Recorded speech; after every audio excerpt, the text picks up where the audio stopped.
Punjabi radio 'ਚ ਵਾਸਤੇ ਸੁਣ ਰਹੇ ਸਾਰੇ ਸਰੋਤਿਆਂ ਨੂੰ ਬਲਵਿੰਦਰ ਕੌਰ ਵੱਲੋਂ ਪਿਆਰ ਭਰੀ ਸਤਿ ਸ਼੍ਰੀ ਅਕਾਲ। ਸਰੋਤੇ ਪ੍ਰੋਗਰਾਮ ਖਬਰ ਤੇ ਨਜ਼ਰ ਪ੍ਰੋਗਰਾਮ ਦੇ ਵਿੱਚ ਹੋਣਗੇ ਸਾਡੇ ਨਾਲ ਬਲਤੇਜ ਪੰਨੂ ਜੀ, ਜੋ ਦੱਸਣਗੇ ਭਾਰਤ ਵਿੱਚ ਪੰਜਾਬ ਦੇ ਵਿੱਚ ਕੀ ਕੁਛ ਵਾਪਰਿਆ। ਖਬਰਾਂ ਤੇ ਨਜ਼ਰ ਮਾਰਾਂਗੇ। ਖਬਰਾਂ ਤੋਂ ਪਹਿਲਾਂ ਧੰਨਵਾਦ ਸਾਡੇ ਸਪਾਂਸਰ ਦਾ, ਜਿਨ੍ਹਾਂ ਨੇ ਇਸ ਪ੍ਰੋਗਰਾਮ ਨੂੰ ਸਪਾਂਸਰ ਕੀਤਾ, ਸਭ ਤੱਕ ਪਹੁੰਚਾਇਆ। ਗੁਰਦੀਪ ਸਿੰਘ ਬਿਰਦੀ, ਕਲੋਵਸ, ਸਤਨਾਮ ਸਿੰਘ ਸ਼ੇਰਗਿਰ, ਸਲਮਾ, ਖਾਲਸਾ ਇੰਸ਼ੋਰੈਂਸ ਏਜੰਸੀ ਸੈਨੋਜੇ 4082722500 ਹਰ ਇੱਕ ਤਰ੍ਹਾਂ ਦੀ ਇੰਸ਼ੋਰੈਂਸ ਕਰਦੇ ਨੇ। ਰਾਜਵਿੰਦਰ ਸਿੰਘ ਕਾਲੂ, ਜੁਬਸਰੀ, ਮਨਜੀਤ ਸਿੰਘ ਦੀਵਾਨਾ, ਦਰਸ਼ਨ ਸਿੰਘ ਭਲਵਾਨ, ਮਹਾ ਸਿੰਘ ਜੜੀਆ ਫਰਜ਼ਨੋ, ਮਨਦੀਪ ਸਿੰਘ ਸੈਨੋਜੀ, ਦਰਸ਼ਨ ਸਿੰਘ ਸੈਲਮਾ, ਦਲਜੀਤ ਸਿੰਘ, ਅਮਰਜੀਤ ਸਿੰਘ, ਰਘਵੀਰ ਸਿੰਘ, ਅਜਮੇਰ ਸਿੰਘ ਟਰਲਕ। ਬਹੁਤ ਧੰਨਵਾਦ ਕਰਦੇ ਹਾਂ ਪ੍ਰੋਗਰਾਮਾਂ ਨੂੰ ਸਪਾਂਸਰ ਕੀਤਾ, ਸਭ ਤੱਕ ਪਹੁੰਚਾਇਆ। ਸਾਡੇ ਨਾਲ ਜੁੜ ਚੁੱਕੇ ਨੇ ਬਲਤੇਜ ਪੰਨੂ। ਸਤਿ ਸ਼੍ਰੀ ਅਕਾਲ, ਸਵਾਗਤ ਹੈ ਜੀ। ਸਤਿ ਸ਼੍ਰੀ ਅਕਾਲ ਜੀ, ਧੰਨਵਾਦ ਜੀ, ਬਹੁਤ ਮਿਹਰਬਾਨੀ। ਗੱਲ ਕਰਦੇ ਹਾਂ ਜਿਹੜੀ 45 ਸਾਲਾਂ ਬਾਅਦ ਭਾਰਤ ਚੀਨ ਸਰਹੱਦ ਤੇ ਗੋਲੀ ਚੱਲੀ। ਬਿਲਕੁਲ ਜੀ, ਐਕਚੁਅਲੀ ਕੀ ਹੈ ਕਿ ਇੱਕ ਸਮਝੌਤਾ ਮੁਲਕਾਂ ਦੇ ਵਿਚਾਲੇ ਸੀਗਾ, ਜਿਹੜਾ ਕਿ ਤੁਸੀਂ ਕਹਿ ਲਓ ਕਿ 45 ਸਾਲਾਂ ਤੋਂ ਬਾਅਦ ਟੁੱਟਦਾ ਨਜ਼ਰ ਆ ਰਿਹਾ। ਇੱਕ ਤਣਾਓ ਜਿਹੜਾ ਸਰਹੱਦ ਦੇ ਉੱਤੇ ਪਿਛਲੇ ਸਮੇਂ ਤੋਂ ਬਣਿਆ ਹੋਇਆ, ਜਿਹਨੂੰ ਨਕਾਰਦੀ ਰਹੀ ਹੈ ਭਾਰਤੀ ਸਰਕਾਰ। 20 ਫੌਜੀ ਜਵਾਨ ਸ਼ਹੀਦ ਹੋ ਗਏ ਸਨ ਇਸ ਸਾਈਡ ਦੇ ਉੱਤੇ। ਪਰਲੇ ਪਾਸੇ ਕਿੰਨੇ ਹੋਏ ਸੀ ਚਾਈਨਾ ਵਾਲੇ ਸਾਈਡ ਦੇ ਉੱਤੇ, ਇਹ ਨਹੀਂ ਜਿਹੜਾ ਉਹ ਪਤਾ। ਅਕਸਰ ਇੱਥੇ ਜਿਹੜੀਆਂ ਦੋਨਾਂ ਧਿਰਾਂ ਨੇ ਉਹ ਡੰਡਿਆਂ ਦੇ ਨਾਲ ਜਿਹੜੀ ਗਸ਼ਤ ਕਰਦੀਆਂ ਨੇ, ਔਰ ਡੰਡੇ ਫਿਰ ਉਹਨਾਂ ਦੇ ਉੱਤੇ ਕਈ ਕੁਛ ਲਾ ਲਿਆ, ਕਿੱਲ ਉਹਨਾਂ ਦੇ ਉੱਤੇ ਲਾਏ ਹੁੰਦੇ ਆ। ਉਹਨਾਂ ਦੇ ਉੱਤੇ ਜਿਹੜੀ ਕੰਡਿਆਲੀ ਤਾਰ ਹੈ ਉਹ ਵਲੇਟੀ ਹੁੰਦੀ ਆ। ਇਹ ਕੰਡਿਆਲੀ ਤਾਰ ਜਿਹੜੀ ਆ, ਕਿਉਂਕਿ ਸਨੋ ਬਹੁਤ ਪੈਂਦੀ ਆ ਇਸ ਏਰੀਏ ਦੇ ਵਿੱਚ, ਉੱਥੇ ਮਦਦ ਕਰਦੀਆਂ ਨੇ ਇਹ ਕੰਡਿਆਲੀ ਤਾਰ ਜਿਹੜੀ ਡੰਡੇ ਦੇ ਉੱਤੇ ਲਾਈ ਹੋਈ।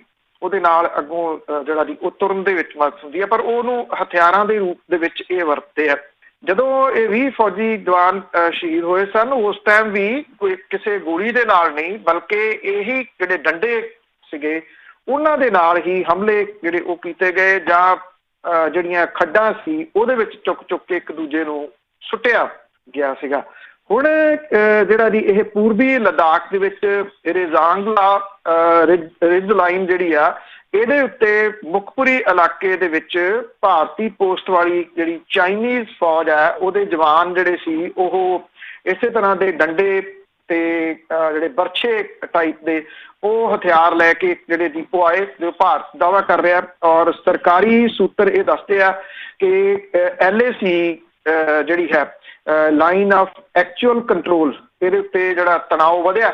ਚੀਨੀ ਪੀਪਲਜ਼ ਲਿਬਰੇਸ਼ਨ ਆਰਮੀ ਦੇ ਕੋਈ 50 ਤੋਂ 60 ਜਿਹੜੇ ਫੌਜੀ ਸੀਗੇ, ਉਹ ਪੈਂਗੋਂਗ ਝੀਲ ਦੇ ਦੱਖਣੀ ਸਿਰੇ ਦੇ ਉੱਤੇ ਭਾਰਤੀ ਚੌਂਕੀ ਵਾਲੀ ਸਾਈਡ ਦੇ ਉੱਤੇ ਆਏ, ਤੇ ਉੱਥੇ ਜਿਹੜੇ ਭਾਰਤੀ ਫੌਜੀ ਮੌਜੂਦ ਸੀ ਉਹਨਾਂ ਦੇ ਨਾਲ ਉਹਨਾਂ ਦੀਆਂ ਝੜਪਾਂ ਹੋਈਆਂ, ਜਿਹੜੀਆਂ ਉਹ ਦੱਸੀਆਂ ਜਾਂਦੀਆਂ ਨੇ। ਕਿਸੇ ਕਿਸਮ ਦੇ ਜਾਨੀ ਨੁਕਸਾਨ ਦੀ ਕੋਈ ਖਬਰ ਅਜੇ ਤੱਕ ਜਿਹੜੀ ਦੀ ਉਹ ਨਹੀਂ ਆਈ। ਇਹ ਕਿਹਾ ਜਾ ਰਿਹਾ ਕਿ ਜਿਹੜਾ ਭਾਰਤੀ ਫੌਜ ਨੇ ਇਹਨਾਂ ਨੂੰ ਡਰਾਉਣ ਧਮਕਾਉਣ ਦੇ ਵਾਸਤੇ ਹਵਾਈ ਫਾਇਰ ਜਿਹੜੇ ਦੀ ਉਹ ਕੀਤੇ, ਔਰ ਇਹ ਫਾਇਰ ਕਿੰਨੇ ਸੀ ਭਾਰਤੀ ਜਿਹੜੀ ਸਾਈਡ ਦੇ ਤੋਂ 10 ਤੋਂ 15 ਜਿਹੜੇ ਉਹ ਕਹੇ ਜਾ ਰਹੇ ਆ। LAC ਦੇ ਉੱਤੇ ਹਥਿਆਰਾਂ ਦੀ ਵਰਤੋਂ 45 ਸਾਲ ਤੋਂ ਬਾਅਦ ਹੋਈ ਹੈ। 1975 ਦੇ ਵਿੱਚ LAC ਦੇ ਉੱਤੇ ਜਿਹੜੀ ਜੀ ਗੋਲੀ ਚੱਲੀ ਸੀ, ਔਰ ਭਾਰਤ ਨੇ ਕੋਈ ਹਥਿਆਰ ਨਹੀਂ ਜਿਹੜਾ ਜੀ ਉਹ ਵਰਤਿਆ। ਇਹ ਕਿਹਾ ਜਾ ਰਿਹਾ ਕਿ ਚਾਈਨੀਜ਼ ਫੌਜ ਦੀ ਇਹ ਕਾਰਵਾਈ ਭਾਰਤੀ ਫੌਜ ਨੂੰ ਰਣਨੀਤਿਕ ਜਿਹੜੀਆਂ ਚੋਟੀਆਂ ਨੇ ਉੱਥੋਂ ਹਟਾਉਣ ਦੇ ਵਾਸਤੇ ਜਿਹੜੀ ਆ ਉਹ ਕੀਤੀ ਗਈ ਆ। ਪਰ ਚਾਈਨਾ ਇਹ ਕਹਿੰਦਾ ਕਿ ਭਾਰਤੀ ਫੌਜ ਦੇ ਜਿਹੜੇ ਸੀਗੇ ਫੌਜੀ ਉਹ ਚਾਈਨਾ ਵਾਲੀ ਸਾਈਡ ਦੇ ਉੱਤੇ ਆਏ ਨੇ, ਤੇ ਭਾਰਤ ਨੇ ਉਲੰਘਣਾ ਕੀਤੀ ਆ ਗੋਲੀਬਾਰੀ ਦੀ। ਕਿਉਂਕਿ ਜਦੋਂ ਉਲੰਘਣਾ ਇੱਕ ਪਾਸੇ ਤੋਂ ਹੋ ਜਾਂਦੀ ਆ, ਤੇ ਫਿਰ ਦੂਜੇ ਪਾਸੇ ਵਾਲੇ ਵੀ ਜਿਹੜੇ ਕੋਸ਼ਿਸ਼ ਕਰਦੇ ਆ ਕਿ ਉਹ ਵੀ ਹੁਣ ਉਲੰਘਣਾ ਕਰ ਹੀ ਲੈਣ। ਹਾਲਾਂਕਿ ਚਾਈਨਾ ਨੇ ਇਹ ਆਸ ਜਿਹੜੀ ਜਤਾਈ ਆ ਕਿ ਛੇਤੀ ਦੋਵਾਂ ਮੁਲਕਾਂ ਦੀਆਂ ਫੌਜਾਂ ਪਿੱਛੇ ਹਟ ਜਾਣਗੀਆਂ, ਆਪਸੀ ਤਾਲਮੇਲ ਦੇ ਰਾਹੀਂ ਇਹ ਸੰਭਵ ਜਿਹੜਾ ਉਹ ਬਣਾਇਆ ਜਾਊਗਾ। ਇਹ ਵੀ ਹਵਾਲਾ ਦਿੱਤਾ ਗਿਆ ਕਿ ਸਖਤ ਠੰਡ ਜਿਹੜੀ ਦੀ ਉੱਥੇ ਪੈਣ ਲੱਗ ਜਾਣੀ ਹੈ, ਇਸ ਕਰਕੇ ਉੱਥੇ ਫੌਜੀ ਜਿਹੜੇ ਉਹ ਰਹਿ ਸਕਣੇ ਬੜੇ ਔਖੇ ਜਿਹੜਾ ਜੀ ਉਹ ਹੋ ਜਾਣੇ ਨੇ। ਇਹ ਜਿਹੜੇ ਸਰਹੱਦ ਦੇ ਉੱਤੇ ਤਣਾਅ ਆ, ਇਹ ਉਸ ਟਾਈਮ ਹੋਇਆ ਜਦੋਂ ਭਾਰਤ ਦੇ ਰੱਖਿਆ ਮੰਤਰੀ ਤੇ ਉਹਨਾਂ ਦੇ ਹਮਰੁਤਬਾ ਇਹਨਾਂ ਦੇ ਜਿਹੜੇ ਰੱਖਿਆ ਮੰਤਰੀ ਨੇ, ਉਹਨਾਂ ਦੀ ਮੁਲਾਕਾਤ ਰਸ਼ੀਆ ਦੇ ਵਿੱਚ 2 ਦਿਨ ਪਹਿਲਾਂ ਅਜੇ ਹੋ ਕੇ ਹਟੀ ਆ। ਔਰ ਉਹਦੇ ਵਿੱਚ ਕਿਹਾ ਗਿਆ ਸੀਗਾ ਕਿ ਬੜੇ ਚੰਗੇ ਮਾਹੌਲ ਦੇ ਵਿੱਚ ਗੱਲਬਾਤ ਹੋਈ ਆ, ਤੇ ਅੱਗੋਂ ਵੀ ਇਹ ਗੱਲਬਾਤ ਜਾਰੀ ਰਹਿਣ ਦੀ ਸੰਭਾਵਨਾ ਹੈ। ਪਰ ਦੂਜੇ ਪਾਸੇ ਦੇਖਿਆ ਜਾਵੇ ਤਾਂ ਸਰਹੱਦ ਦੇ ਉੱਤੇ ਆ ਜਿਹੜਾ 45 ਵਰਿਆਂ ਤੋਂ ਬਾਅਦ ਜਿਹੜਾ ਇਹ ਠਾਠੂ ਹੋ ਗਈ ਆ, ਇਹ ਕਿਸ ਪਾਸੇ ਵੱਲ ਨੂੰ ਜਿਹੜਾ ਜੀ ਉਹ ਲੈ ਕੇ ਤੁਰਦੀ ਹੈ। ਇਹ ਨਹੀਂ ਭੁੱਲਣਾ ਚਾਹੀਦਾ, ਦੋਨੋਂ ਮੁਲਕ, ਇੱਕ ਤਾਂ ਦੁਨੀਆ ਦੀ ਵੱਡੀ ਆਬਾਦੀ ਵਾਲੇ ਮੁਲਕ ਹੈ, ਦੂਸਰੀ ਦੋਨੋਂ ਮੁਲਕ ਜਿਹੜੇ ਨੇ ਉਹਨਾਂ ਦੇ ਕੋਲੇ ਜਿਹੜੇ ਜੀ ਰਸਾਇਣਕ ਹਥਿਆਰ ਨੇ ਜਿਹੜੇ ਬਿਨਾਂ ਕਿਸੇ ਸ਼ੱਕ ਦੇ ਮਾਰੂ ਸਾਬਤ ਹੋ ਸਕਦੇ ਆ ਜੇ ਇਸ ਪਾਸੇ ਵੱਲ ਨੂੰ ਜਿਹੜੀ ਜੀ ਉਹ ਕਹਾਣੀ ਜਾਂਦੀ ਆ। ਅੱਜ ਜ਼ਰੂਰਤ ਤਾਂ ਹੈ ਜਿਹੜੀ ਮਹਾਮਾਰੀ ਜਿਹਦੇ ਨਾਲ ਲੋਕ ਮਰ ਰਹੇ ਆ ਉਹਦੇ ਉੱਤੇ ਕਾਬੂ ਕਿਵੇਂ ਪਾਇਆ ਜਾਵੇ, ਕਿਵੇਂ ਜਿਹੜੇ ਮੁਲਕ ਨੇ ਉਹ ਇੱਕ ਦੂਜੇ ਦੇ ਨਾਲ ਸਹਿਯੋਗ ਕਰਕੇ ਗਾਂਹ ਵਧਣ,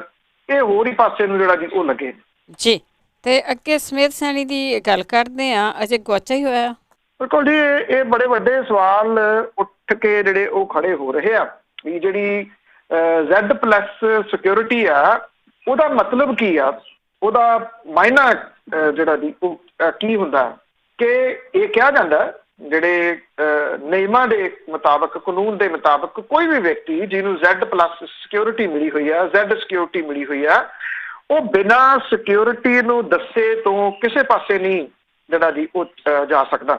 ਉਹਦੇ ਹਿਸਾਬ ਦੇ ਨਾਲ ਉਹਨੂੰ ਜਿਹੜਾ ਉਹ ਚੱਲਣਾ ਪੈਂਦਾ। ਹਾਂ, ਜਦੋਂ ਜਿੱਥੇ ਉਹ ਪਹੁੰਚ ਗਿਆ, ਮੰਨ ਲਓ ਆਪਣੇ ਘਰੇ ਪਹੁੰਚ ਗਿਆ, ਉਹ ਅੰਦਰ ਆਜ਼ਾਦ ਹੈ ਘਰ ਦੇ, ਜੇ ਉਹਨੇ ਬਾਹਰ ਨਿਕਲਣਾ, ਬਾਹਰ ਜਾ ਕੇ ਕਿਸੇ ਜਗ੍ਹਾ ਉਹਨੇ ਵਾਸ਼ਰੂਮ ਵੀ ਜਾਣਾ, ਉਹਨੂੰ ਜਿਹੜੀ ਸਿਕਿਉਰਿਟੀ ਆ ਉਹਦੇ ਦੱਸ ਕੇ ਉਹਨੂੰ ਜਾਣਾ ਪੈਂਦਾ। ਫਿਰ ਹੁਣ ਸਵਾਲ ਵੱਡਾ ਇਹ ਖੜਾ ਹੋ ਗਿਆ ਕਿ ਸਮੇਤ ਸੈਣੀ Z+ ਸਿਕਿਉਰਿਟੀ ਨੂੰ ਧੋਖਾ ਦੇ ਕੇ ਕਿਸੇ ਪਾਸੇ ਨਿਕਲ ਗਿਆ।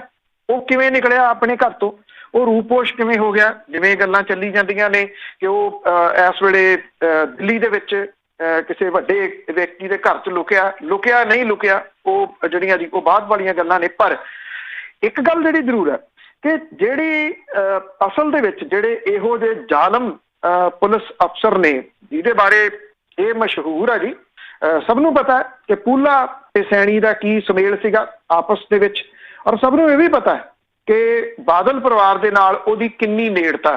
ਕਿਹਾ ਜਾਂਦਾ ਕਿ ਵੱਡੇ ਬਾਦਲ ਜਿਹੜੇ ਨੇ ਉਹਨੂੰ ਪੁੱਤ ਕਹਿੰਦੇ ਨੇ ਆਪਣਾ, ਇੰਨੀ ਨੇੜਤਾ ਹੈ।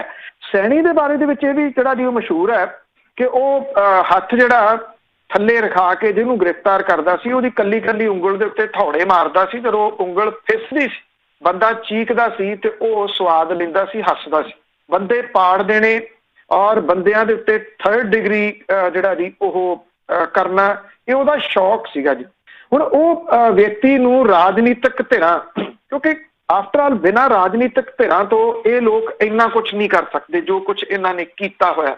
ਮੂੰਹ 'ਚ ਉਂਗਲਾਂ ਪੈਂਦੀਆਂ ਨੇ ਜਦੋਂ ਤੁਸੀਂ ਇਹਨਾਂ ਦੇ ਬਾਰੇ ਦੇ ਵਿੱਚ ਦੁਬਾਰਾ ਤੋਂ ਚਸ਼ਮਦੀਦ ਜਿਹੜੇ ਨੇ ਉਹਨਾਂ ਦੇ ਮੂੰਹਾਂ ਤੋਂ ਸੁਣਦੇ ਹੋ ਕਿ ਕੀ ਕੁਛ ਇਹ ਲੋਕ ਕਰਦੇ ਰਹੇ ਨੇ। ਉਹ ਹੁਣ ਗਏ ਕਿੱਥੇ? ਬਿਨਾਂ ਕਿਸੇ ਸ਼ੱਕ ਦੇ ਰਾਜਨੀਤਿਕ ਜਿਹੜੀ ਸ਼ਹਿ ਆ ਉਹਨੂੰ ਅੱਜ ਵੀ ਪ੍ਰਾਪਤ ਹੈ।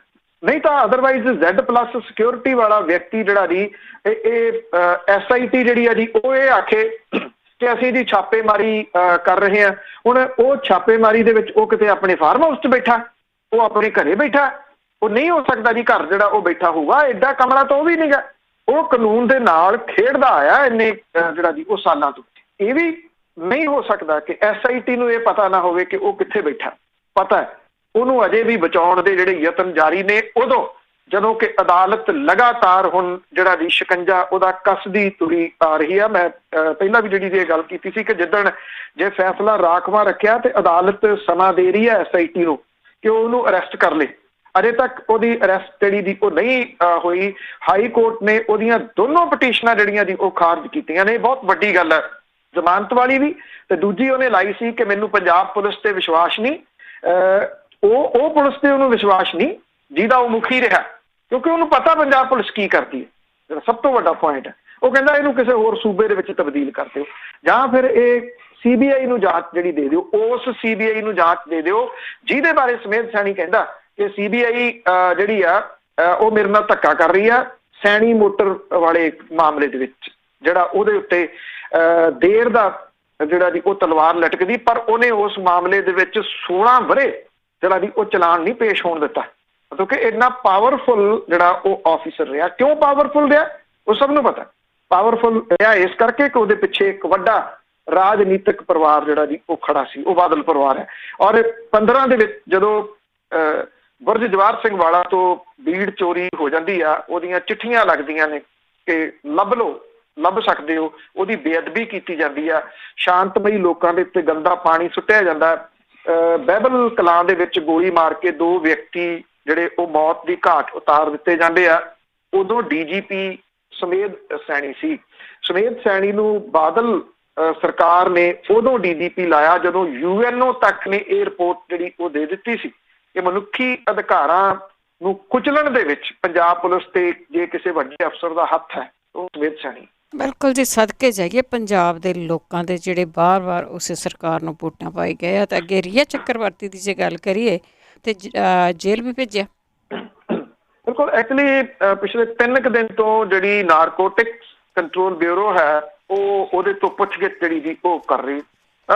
ਤੁਸੀਂ ਇਹ ਕਹਿ ਲਓ ਕਿ 3 ਏਜੰਸੀਆਂ ਜਿਹੜੀਆਂ ਛੱਡੀਆਂ ਹੋਈਆਂ ਨੇ ਜੀ ਰੀਆ ਚੱਕਰਵਰਤੀ ਦੇ, ਤੇ ਇੱਕ ਤਾਂ ਜਿਹੜੀ ਇਹ ਨਾਰਕੋਟਿਕਸ ਕੰਟਰੋਲ ਬਿਊਰੋ, ਦੂਸਰੀ ਇਨਫੋਰਸਮੈਂਟ ਡਾਇਰੈਕਟੋਰੇਟ ਹੈ, ਤੇ ਤੀਜੀ ਸੈਂਟਰਲ ਬਿਊਰੋ ਇਨਵੈਸਟੀਗੇਸ਼ਨ CBI ਜਿਹੜੀ ਹੈ। ਔਰ 8-8, 9-9 ਘੰਟੇ ਉਹਦੇ ਤੋਂ ਪੁੱਛਗਿੱਛ ਜਿਹੜੀ ਹੈ ਜੀ ਉਹ ਕੀਤੀ ਗਈ। ਚਲੋ ਉਹ ਚੱਲ ਰਹੀ ਹੋਊਗੀ ਜੀ, ਇਹ ਜਿਹੜਾ ਮਾਨਸਿਕ ਤਸ਼ੱਦਦ ਆ ਜਿਹੜਾ ਉਹਨਾਂ ਕੀਤਾ ਜਾ ਰਿਹਾ, ਪਰ ਜਿਹੜੇ ਆ ਕੈਮਰੇ ਝੱਲਣੇ ਬੜੇ ਔਖੇ, ਗਿਰਜਾਂ ਵਾਂਗੂ ਜਿਹੜਾ ਜੀ ਉਹ ਕੈਮਰੇ ਲਈ ਫਿਰਦੇ ਕੁਝ ਜਿਹੜੇ ਪੱਤਰਕਾਰ, ਜਿਨ੍ਹਾਂ ਦੇ ਵਾਸਤੇ ਪੱਤਰਕਾਰ ਪਤਾ ਨਹੀਂ ਤੁਸੀਂ ਉਹਨੂੰ ਕਹੋਗੇ ਜਾਂ ਨਹੀਂ, ਜਿਹੜੇ ਚੈਨਲਸ ਨੇ ਉਹਨਾਂ ਨੂੰ ਸਭ ਭੁੱਲਿਆ ਹੋਇਆ ਕਿ ਮੁਲਕ ਦੀ GDP ਜਿਹੜੀ ਆ ਉਹ ਡਿੱਗਣ ਦੇ ਨਾਲ ਅਰਥਚਾਰਾ ਕਿੱਥੇ ਜਿਹੜਾ ਜੀ ਉਹ ਚਲੇ ਗਿਆ। ਜਿਹੜਾ ਡਾਲਰ ਦੇ ਮੁਕਾਬਲੇ ਰੁਪਈਆ ਜਿਹੜਾ ਜੀ ਉਹ 73 ਰੁਪਏ ਤੇ 60 ਪੈਸੇ ਦੇ ਉੱਤੇ ਜਿਹੜਾ ਜੀ ਉਹ ਚਲੇ ਗਿਆ। ਔਰ ਜੋ ਹਾਲਾਤ ਨੌਕਰੀਆਂ ਦੇ ਹੋ ਗਏ, 2.25 ਕਰੋੜ ਨੌਕਰੀ ਜਿਹੜੀ ਸਿੱਧੇ ਰੂਪ ਦੇ ਵਿੱਚ ਚਲੀ ਗਈ। ਮੌਜੂਦਾ ਜਿਹੜੀ ਕੇਂਦਰ ਦੀ ਸਰਕਾਰ ਹੈ ਉਹਦੀਆਂ ਡਿਸਲਾਈਕ ਇੰਨੀਆਂ ਵੱਧ ਗਈਆਂ ਕਿ ਉਹਦੀ ਗੱਲ ਕੋਈ ਜਿਹੜਾ ਜੀ ਉਹ ਸੁਣਨ ਦੇ ਵਾਸਤੇ ਤਿਆਰ ਨਹੀਂ। ਪਰ ਇਹ ਖਬਰਾਂ ਨਹੀਂ ਗਈਆਂ। ਖਬਰ ਜਿਹੜੀ ਹੈ ਜੀ ਉਹ ਰੀਆ ਚੱਕਰਵਰਤੀ ਹੈ ਕਿ ਰੀਆ ਚੱਕਰਵਰਤੀ ਦੀ ਗ੍ਰਿਫਤਾਰੀ ਨੂੰ ਉਹ ਸਤਿਅਮੇਵ ਜਯਤੇ ਵਰਗੀਆਂ ਮੁਹਿੰਮ ਦਾ ਨਾਮ ਜਿਹੜਾ ਜੀ ਉਹ ਚੈਨਲ ਦੇ ਰਹੇ ਆ। ਬਿਨਾਂ ਇਨਵੈਸਟੀਗੇਸ਼ਨ ਤੋਂ ਕਿਸੇ ਨੂੰ ਦੋਸ਼ੀ ਜਿਹੜਾ ਜੀ ਉਹ ਠਹਿਰਾਇਆ ਜਾ ਰਿਹਾ ਕਿ ਜਿਵੇਂ ਮੁੰਬਈ ਫਿਲਮ ਇੰਡਸਟਰੀ ਦੇ ਵਿੱਚ ਡਰੱਗ ਲਿਆਉਣ ਵਾਲੀ ਸਿਰਫ ਰੀਆ ਚੱਕਰਵਰਤੀ ਹੋਵੇ। ਸਭ ਨੂੰ ਪਤਾ ਮੁੰਬਈ ਫਿਲਮ ਇੰਡਸਟਰੀ ਦੀਆਂ ਜਿਹੜੀਆਂ ਪਾਰਟੀਆਂ ਨੇ ਉਹਦੇ ਵਿੱਚ ਡਰੱਗ ਦਾ ਇਸਤੇਮਾਲ ਹੁੰਦਾ, ਬਹੁਤ ਵੱਡੀ ਮਾਤਰਾ ਦੇ ਵਿੱਚ ਡਰੱਗ ਲਈ ਜਾਂਦੀ। ਇਹ ਮੈਂ ਨਹੀਂ ਕਹਿੰਦਾ, ਉਹ ਰਿਪੋਰਟਾਂ ਨਹੀਂ ਕਹਿੰਦੀਆਂ। ਕਿੰਨੀਆਂ ਫਿਲਮਾਂ ਬਾਲੀਵੁੱਡ ਦੀਆਂ ਇਹਦੇ ਉੱਤੇ ਬਣੀਆਂ ਹੋਈਆਂ ਨੇ। ਉਹਨਾਂ ਨੇ ਆਪ ਦੱਸਿਆ ਹੈ ਕਿ ਉੱਥੇ ਡਰੱਗ ਦਾ ਇਸਤੇਮਾਲ ਜਿਹੜਾ ਜੀ ਉਹ ਹੁੰਦਾ। ਨਾਰਕੋਟਿਕਸ ਜਿਹੜੇ ਕੰਟਰੋਲ ਬਿਊਰੋ ਹੈ ਉਹਨੂੰ ਕਿਤੇ ਪਹਿਲਾਂ ਪਤਾ ਨਹੀਂ ਕਿ ਉੱਥੇ ਡਰੱਗ ਦਾ ਕਿੰਨਾ ਇਸਤੇਮਾਲ ਹੁੰਦਾ। 3 ਦਿਨ ਦੀ ਜਾਂਚ ਤੋਂ ਬਾਅਦ ਉਹਨਾਂ ਨੇ ਰੀਆ ਚੱਕਰਵਰਤੀ ਨੂੰ ਅਰੈਸਟ ਕਰ ਲਿਆ, ਉਹਦਾ ਰਿਮਾਂਡ ਨਹੀਂ ਮੰਗਿਆ।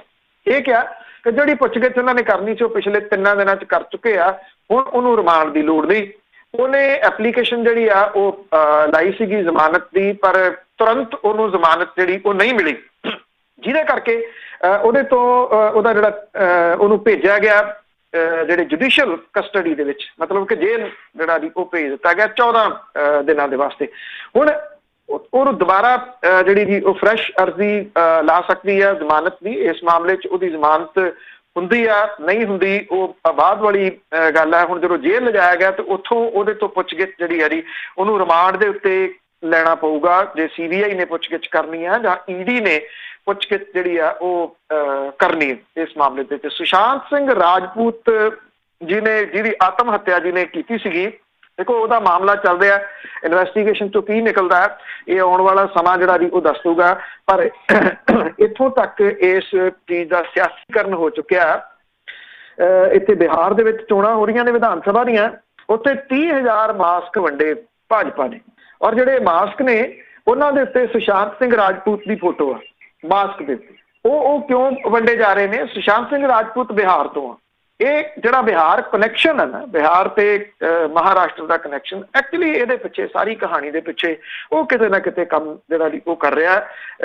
ਜਿਹੜੀ NDA ਹੈ ਉੱਥੇ ਗੱਠਜੋੜ ਜਿਹੜਾ ਨੀਤੀਸ਼ ਕੁਮਾਰ ਵਾਲਾ, ਉਹਨਾਂ ਨੇ 2 ਦਿਨ ਪਹਿਲਾਂ ਵਰਚੁਅਲ ਰੈਲੀ ਕੀਤੀ ਸੀ। 25 ਲੱਖ ਬੰਦੇ ਨੇ ਕਹਿੰਦੇ ਸੁਣਨਾ ਸੀਗਾ ਉਸ ਰੈਲੀ ਨੂੰ, ਤੇ 45,000 ਬੰਦੇ ਨੇ ਸੁਣਿਆ। ਕਿੱਥੇ 25 ਲੱਖ, ਕਿੱਥੇ 45,000, ਜਿਹੜੇ ਕਿਉਂਕਿ ਉੱਥੇ ਡਾਵਾਡੋਲ ਸਥਿਤੀ ਹਾਲ ਦੀ ਘੜੀ ਲੱਗ ਰਹੀ ਆ। ਉਹਨਾਂ ਨੂੰ ਇਹ ਲੱਗਦਾ ਕਿ ਜਿਹੜੇ ਬਿਹਾਰੀ ਨੇ ਉਹ ਸੁਸ਼ਾਂਤ ਸਿੰਘ ਰਾਜਪੂਤ ਵਾਲੇ ਮਾਮਲੇ ਦੇ ਉੱਤੇ ਕਹਿਣਗੇ ਬੱਲੇ ਬਹੁਤ ਸਖਤ ਐਕਸ਼ਨ ਲਿਆ। ਪਰ ਇੱਕ ਗੱਲ ਜਿਹੜੀ ਜੀ ਉਹ ਭੁੱਲ ਰਹੇ ਆ ਕਿ ਕਿੰਨੀ ਵੱਡੀ ਗਿਣਤੀ ਦੇ ਵਿੱਚ ਬਿਹਾਰੀ ਸੀ ਜਿਹੜੇ ਸੜਕਾਂ ਦੇ ਉੱਤੇ ਪੈਦਲ ਤੁਰ ਤੁਰ ਕੇ ਘਰਾਂ ਦੇ ਵਿੱਚ ਪਹੁੰਚੇ ਸਨ, ਵਿਆਹੀਆਂ ਪਾਟ ਗਈਆਂ ਸੀ, ਉਹਨਾਂ ਦੀਆਂ ਭੁੱਖਣ ਭਾਣੇ ਜਿਹੜੇ ਦੀ ਉਹ ਤੁਰੇ ਗਏ ਸਨ, ਉਦੋਂ ਤਾਂ ਉਹਨਾਂ ਦੀ ਮਦਦ ਕਿਸੇ ਨੇ ਨਹੀਂ ਕੀਤੀ। ਜੀ ਜੀ ਬਿਲਕੁਲ, ਭੁੱਲ ਵੀ ਜਾਂਦੇ ਲੋਕ ਬੜੀ ਜਲਦੀ। ਤੇ ਅੱਗੇ ਗੱਲ ਕਰਦੇ ਹਾਂ, ਜਿਨ੍ਹਾਂ ਮੁੰਡਿਆਂ ਨੇ ਖਾਲਿਸਤਾਨੀ ਝੰਡੇ ਲਹਿਰਾਏ ਸੀ ਉਹਨਾਂ ਨੂੰ NIA ਨੇ ਚੱਕਿਆ। ਤਾਂ ਇਹ ਅਰੈਸਟ ਤਾਂ ਪਹਿਲਾਂ ਹੀ ਹੋਏ ਆ। ਇਹ ਜਿੰਨੇ ਮਾਮਲੇ ਨੇ ਇਹ ਨੈਸ਼ਨਲ ਇਨਵੈਸਟੀਗੇਸ਼ਨ ਏਜੰਸੀ ਜਿਹਦੇ ਆਫਿਸਰ ਇੱਥੇ ਪੰਜਾਬ ਦੇ ਵਿੱਚ ਆਏ ਨੇ ਮੋਗੇ ਦੇ ਨਾਲ, ਕਿਉਂਕਿ ਬਹੁਤੇ ਮਾਮਲੇ ਇਹ ਰਿਲੇਟਡ ਨੇ, ਉਹਨਾਂ ਨੇ ਜਿਹੜਾ ਜੀ ਇਹ ਮਾਮਲੇ ਸਾਰੇ ਆਪਣੇ ਹੱਥਾਂ ਦੇ ਵਿੱਚ ਜਿਹੜੇ ਉਹ ਲਏ ਆ।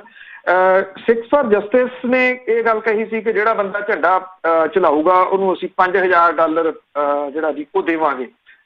ਜਿਹੜੇ ਝੰਡਾ ਸੀਗਾ ਜੀ ਇੱਥੇ ਮੋਗੇ ਦੇ ਵਿੱਚ ਮਿੰਨੀ ਸੈਕਟਰੀਏਟ ਜਿਹੜਾ ਸੀ ਉਹ ਜਿਹੜਾ ਉੱਥੇ ਲਹਿਰਾਇਆ ਗਿਆ। ਉੱਥੇ ਦੇਸ਼ ਧਰੋਹ ਸੰਬੰਧੀ ਕੇਸ ਜਿਹੜੀ ਸੀ IPC ਦੀ ਧਾਰਾ 115 ਦੇ ਵਿੱਚ ਵਾਧਾ ਜਿਹੜਾ ਜੀ ਉਹ ਕੀਤਾ ਗਿਆ। ਇਹਦੇ ਵਿੱਚ ਇਸ ਕੇਸ ਦੇ ਵਿੱਚ ਜਿਹੜਾ ਹੈ ਗੁਰਪਤਵੰਤ ਪੰਨੂ ਨੂੰ ਵੀ ਨਾਮਜ਼ਦ ਜਿਹੜਾ ਉਹ ਕੀਤਾ ਗਿਆ। ਇਹਦੇ ਨਾਲ ਨਾਲ ਇੱਕ ਰਾਣਾ ਸਿੰਘ ਆ ਉਹਨੂੰ ਵੀ ਜਿਹੜਾ ਨਾਮਜ਼ਦ ਇਸ ਮਾਮਲੇ ਦੇ ਵਿੱਚ ਕੀਤਾ ਗਿਆ। ਔਰ ਜਿਹੜੇ ਇਹ ਨੌਜਵਾਨਾਂ ਦੇ ਹੁਣ ਕੇਸ ਨੇ, ਇਹਨਾਂ ਸਾਰਿਆਂ ਨੂੰ ਜਿਹੜਾ ਹੁਣ ਇਹ NIA ਦੀ ਕਸਟਡੀ ਜਿਹੜੀ ਉਹਦੀ ਕਸਟਡੀ ਦੇ ਵਿੱਚ ਲਊਗੀ ਔਰ ਉਹ ਪੁੱਛਗਿੱਛ ਜਿਹੜੀ ਆ ਉਹ ਕਰੂਗੀ ਇਹਨਾਂ ਤੋਂ। UAPA ਜਿਹੜਾ ਉਹ ਇਹਨਾਂ ਦੇ ਉੱਤੇ ਲਾਇਆ ਹੋਇਆ, ਜਿਹਦੇ ਤਹਿਤ 6 ਮਹੀਨੇ ਕਿਸੇ ਵੀ ਕੇਸ ਤੋਂ ਬਿਨਾਂ, ਹਾਲਾਂਕਿ ਕੇਸ ਇਹਨਾਂ ਦੇ ਉੱਤੇ ਦਰਜ ਹੋ ਗਏ, ਕਿਸੇ ਵੀ ਕੇਸ ਤੋਂ ਬਿਨਾਂ ਇਹਨਾਂ ਨੂੰ ਹਿਰਾਸਤ ਦੇ ਵਿੱਚ ਰੱਖਿਆ ਜਾ ਸਕਦਾ ਹੈ। ਹੁਣ NIA ਜਿਹੜੀ ਹੈ ਉਹ ਇਹ ਕਹਿੰਦੀ ਆ ਕਿ ਇਹਨਾਂ ਤੋਂ ਅਗਲੀ ਜਿਹੜੀ ਪੁੱਛਗਿੱਛ ਆ ਉਹ ਕੀਤੀ ਜਾਊਗੀ। ਉਧਰ ਜਿਹੜੇ NIA ਦੇ ਕਹਿਣ ਦੇ ਉੱਤੇ ਜਿਹੜਾ ਗੁਰਪਤਵੰਤ ਪੰਨੂ ਆ ਤੇ ਇੱਕ ਹਰਦੀਪ ਸਿੰਘ ਨਿੱਜਰ ਹੈ, ਇਹਨਾਂ ਦੀ ਜਿਹੜੀ ਜਾਇਦਾਦ ਹੈ ਇੱਥੇ ਅਚਲ ਜਾਇਦਾਦ ਜਿਹੜੇ ਚ ਜ਼ਮੀਨ ਤੇ ਪਲਾਟ ਵਗੈਰਾ ਜਿਵੇਂ ਸ਼ਾਮਲ ਹੁੰਦੇ ਆ, ਉਹ ਜ਼ਮੀਨ ਜਿਹੜੀ ਆ ਉਹ ਅਟੈਚ ਕਰ ਦਿੱਤੀ ਗਈ ਹੈ। ਗੁਰਪਤਵੰਤ ਪੰਨੂ ਦੀ ਅੰਮ੍ਰਿਤਸਰ ਡਿਸਟ੍ਰਿਕਟ ਦੇ ਵਿੱਚ ਖਾਨਕੋਟ ਦੇ ਵਿੱਚ 46 ਕਨਾਲਾਂ ਤੇ 11 ਕਨਾਲਾਂ ਜਿਹੜੀ ਜ਼ਮੀਨ ਹੈ ਪਿੰਡ ਭੈਣੀਵਾਲ ਦੇ ਵਿੱਚ ਦੱਸੀ ਗਈ ਆ।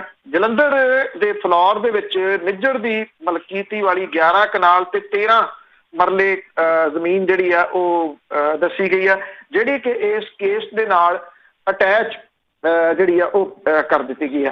46 ਕਨਾਲ ਵਾਹੀ ਵਾਲੀ ਜਿਹੜੀ ਜ਼ਮੀਨ ਆ ਉਹ ਪਿੰਡ ਖਾਨਕੋਟ ਤੇ 11 ਕਨਾਲ ਜਿਹੜੀ ਆ ਉਹ ਪਿੰਡ ਭੈਣੀਵਾਲ ਦੇ ਵਿੱਚ ਆ। ਸੁਲਤਾਨਵਿੰਡ ਏਰੀਆ ਜਿਹੜਾ ਅੰਮ੍ਰਿਤਸਰ ਦਾ ਪੈਂਦਾ, ਉਹਦੇ ਚ ਸਬ ਅਰਬਨ ਇਲਾਕੇ ਦੇ ਵਿੱਚ ਜਿਹੜਾ ਜੀ ਇਹ ਆਉਂਦਾ।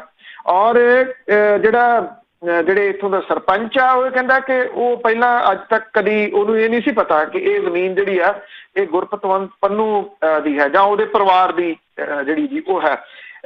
ਇਹਦੀ 16 ਕਿੱਲੇ ਵਾਹੀਯੋਗ ਜ਼ਮੀਨ ਪਿੰਡ ਦੇ ਵਿੱਚ ਆ ਔਰ ਪਿਛਲੇ 20 ਸਾਲਾਂ ਤੋਂ ਠੇਕੇ ਦੇ ਉੱਤੇ ਜਿਹੜਾ ਜੀ ਉਹ ਦੇ ਰਹੇ ਆ। ਜਿਹੜਾ ਇਹ ਠੇਕੇ ਦੇ ਉੱਤੇ ਲੈ ਰਿਹਾ ਉਹ ਇਹ ਕਹਿੰਦਾ ਜੀ ਕਿ ਮੈਨੂੰ ਨਹੀਂ ਪਤਾ ਕਿ ਗੁਰਪਤਵੰਤ ਪੰਨੂ ਕੌਣ ਹੈ ਜਾਂ ਉਹਨੂੰ ਉਹ ਕਦੀ ਮਿਲਿਆ ਨਹੀਂ, ਉਹਦੀ ਮਦਰ ਨੂੰ ਤੇ ਬਾਅਦ ਦੇ ਵਿੱਚ ਉਹਦੇ ਭਰਾ ਨੂੰ ਉਹ ਠੇਕਾ ਜਿਹੜਾ ਜੀ ਉਹ ਜ਼ਰੂਰ ਦਿੰਦਾ ਰਿਹਾ। ਤੇ ਹੁਣ ਇਹ ਜਿਹੜੀ ਜ਼ਮੀਨ ਹੈ ਇਹ ਅਟੈਚ ਹੋ ਗਈ ਹੈ ਜੀ ਇਸ ਕੇਸ ਦੇ ਨਾਲ। ਜਿਹੜੇ ਗੁਰਪਤਵੰਤ ਪੰਨੂ ਦੇ ਉੱਤੇ ਇੱਥੇ ਮਾਮਲੇ ਦਰਜ ਕੀਤੇ ਗਏ ਆ ਉਹਨਾਂ ਕੇਸਾਂ ਦੇ ਨਾਲ ਇਹਨੂੰ NIA ਦੇ ਕਹੇ ਦੇ ਉੱਤੇ ਅਟੈਚ ਕੀਤਾ ਗਿਆ ਜੀ। ਤੇ ਅੱਗੇ ਕਿਸਾਨਾਂ ਦੇ ਰੋਹ ਦੀ ਗੱਲ ਕਰਦੇ ਆ, ਹੋਰ ਤਿੱਖਾ ਹੋਇਆ। ਦੇਖੋ ਡੇ ਬਾਈ ਡੇ ਜਿਹੜਾ ਕਿਸਾਨਾਂ ਦਾ ਇਹ ਰੋਹ ਆ ਉਹ ਤਿੱਖਾ ਹੋ ਰਿਹਾ, ਕਿਉਂਕਿ ਜਿਹੜਾ ਪਾਰਲੀਮੈਂਟ ਦਾ ਸੈਸ਼ਨ ਆ ਉਹ ਨੇੜੇ ਆ ਰਿਹਾ। 14 ਤਰੀਕ ਤੋਂ ਪਾਰਲੀਮੈਂਟ ਦਾ ਸੈਸ਼ਨ ਜਿਹੜਾ ਉਹ ਸ਼ੁਰੂ ਹੋਣਾ ਔਰ ਇਸ ਪਾਰਲੀਮੈਂਟ ਸੈਸ਼ਨ ਦੇ ਵਿੱਚ ਜਿਹੜੇ ਆਰਡੀਨੈਂਸ ਜਾਰੀ ਕੀਤੇ ਗਏ ਆ ਖੇਤੀ ਸੰਬੰਧੀ ਉਹ ਬਿੱਲ ਆਉਣਾ। ਕਿਸਾਨਾਂ ਨੇ ਬਹੁਤ ਜਿਹੜਾ ਦੀ ਉਹ ਸਪਸ਼ਟ ਸ਼ਬਦਾਂ ਦੇ ਵਿੱਚ ਇਹ ਗੱਲ ਆਖੀ ਆ ਕਿ 13 ਮੈਂਬਰ ਪਾਰਲੀਮੈਂਟ ਤੇ ਜਿਹੜੇ ਰਾਜ ਸਭਾ ਦੇ ਮੈਂਬਰ ਨੇ, ਇਹਨਾਂ ਵਿੱਚੋਂ ਕੋਈ ਵੀ ਜਿਹੜਾ ਇਸ ਬਿੱਲ ਦੇ ਹੱਕ ਦੇ ਵਿੱਚ ਵੋਟ ਪਾਊਗਾ ਅਸੀਂ ਉਹਨੂੰ ਪਿੰਡਾਂ 'ਚ ਨਹੀਂ ਵੜਨ ਦੇਣਾ। ਔਰ ਇਹ ਵੀ ਪਤਾ ਲੱਗਾ ਕਿ ਜਿਸ ਦਿਨ ਇਹ ਬਿੱਲ ਪੇਸ਼ ਹੋਣੇ ਆ ਇਹ ਕਿਸਾਨ ਮੁਲਕ ਭਰ ਦੇ ਜਿਹੜੇ ਉਹ ਪਾਰਲੀਮੈਂਟ ਨੂੰ ਘੇਰਨਗੇ, ਜੰਤਰ ਮੰਤਰ ਜਾਂਦੇ ਆ, ਪਾਰਲੀਮੈਂਟ ਵੱਲ ਨੂੰ ਜਾਂਦੇ ਆ। ਇਹ ਆਉਂਦੇ ਜਿਹੜਾ ਜੀ ਉਹ ਦਿਨਾਂ ਦੇ ਦੌਰਾਨ ਪਤਾ ਲੱਗੂਗਾ। ਪਰ ਮੁਲਕ ਦੀਆਂ ਜਿਹੜੀਆਂ ਕਿਸਾਨ ਜਥੇਬੰਦੀਆਂ ਨੇ ਉਹ ਇਸ ਮਾਮਲੇ ਦੇ ਉੱਤੇ ਇਕੱਠੀਆਂ ਨੇ। ਪੰਜਾਬ ਦੀਆਂ 11 ਜਥੇਬੰਦੀਆਂ ਵੀ ਜਿਹੜੀਆਂ ਉਹ ਇਕੱਠੀਆਂ ਨੇ। ਉਹਨਾਂ ਨੇ ਸਿੱਧਾ ਜਿਹੜੀ ਜੀ ਉਹ ਤੁਸੀਂ ਕਹਿ ਲਓ ਕਿ ਬੜਕ ਮਾਰੀ ਆ ਕਿ ਜਿਹੜੀ ਸਰਕਾਰ ਹੈ ਕੇਂਦਰ ਦੀ ਸਰਕਾਰ ਉਹ ਜੇਲ੍ਹਾਂ ਦੇ ਬੂਹੇ ਖੋਲ ਦੇਵੇ ਜਾਂ ਖੇਤੀ ਆਰਡੀਨੈਂਸ ਰੱਦ ਕਰੇ।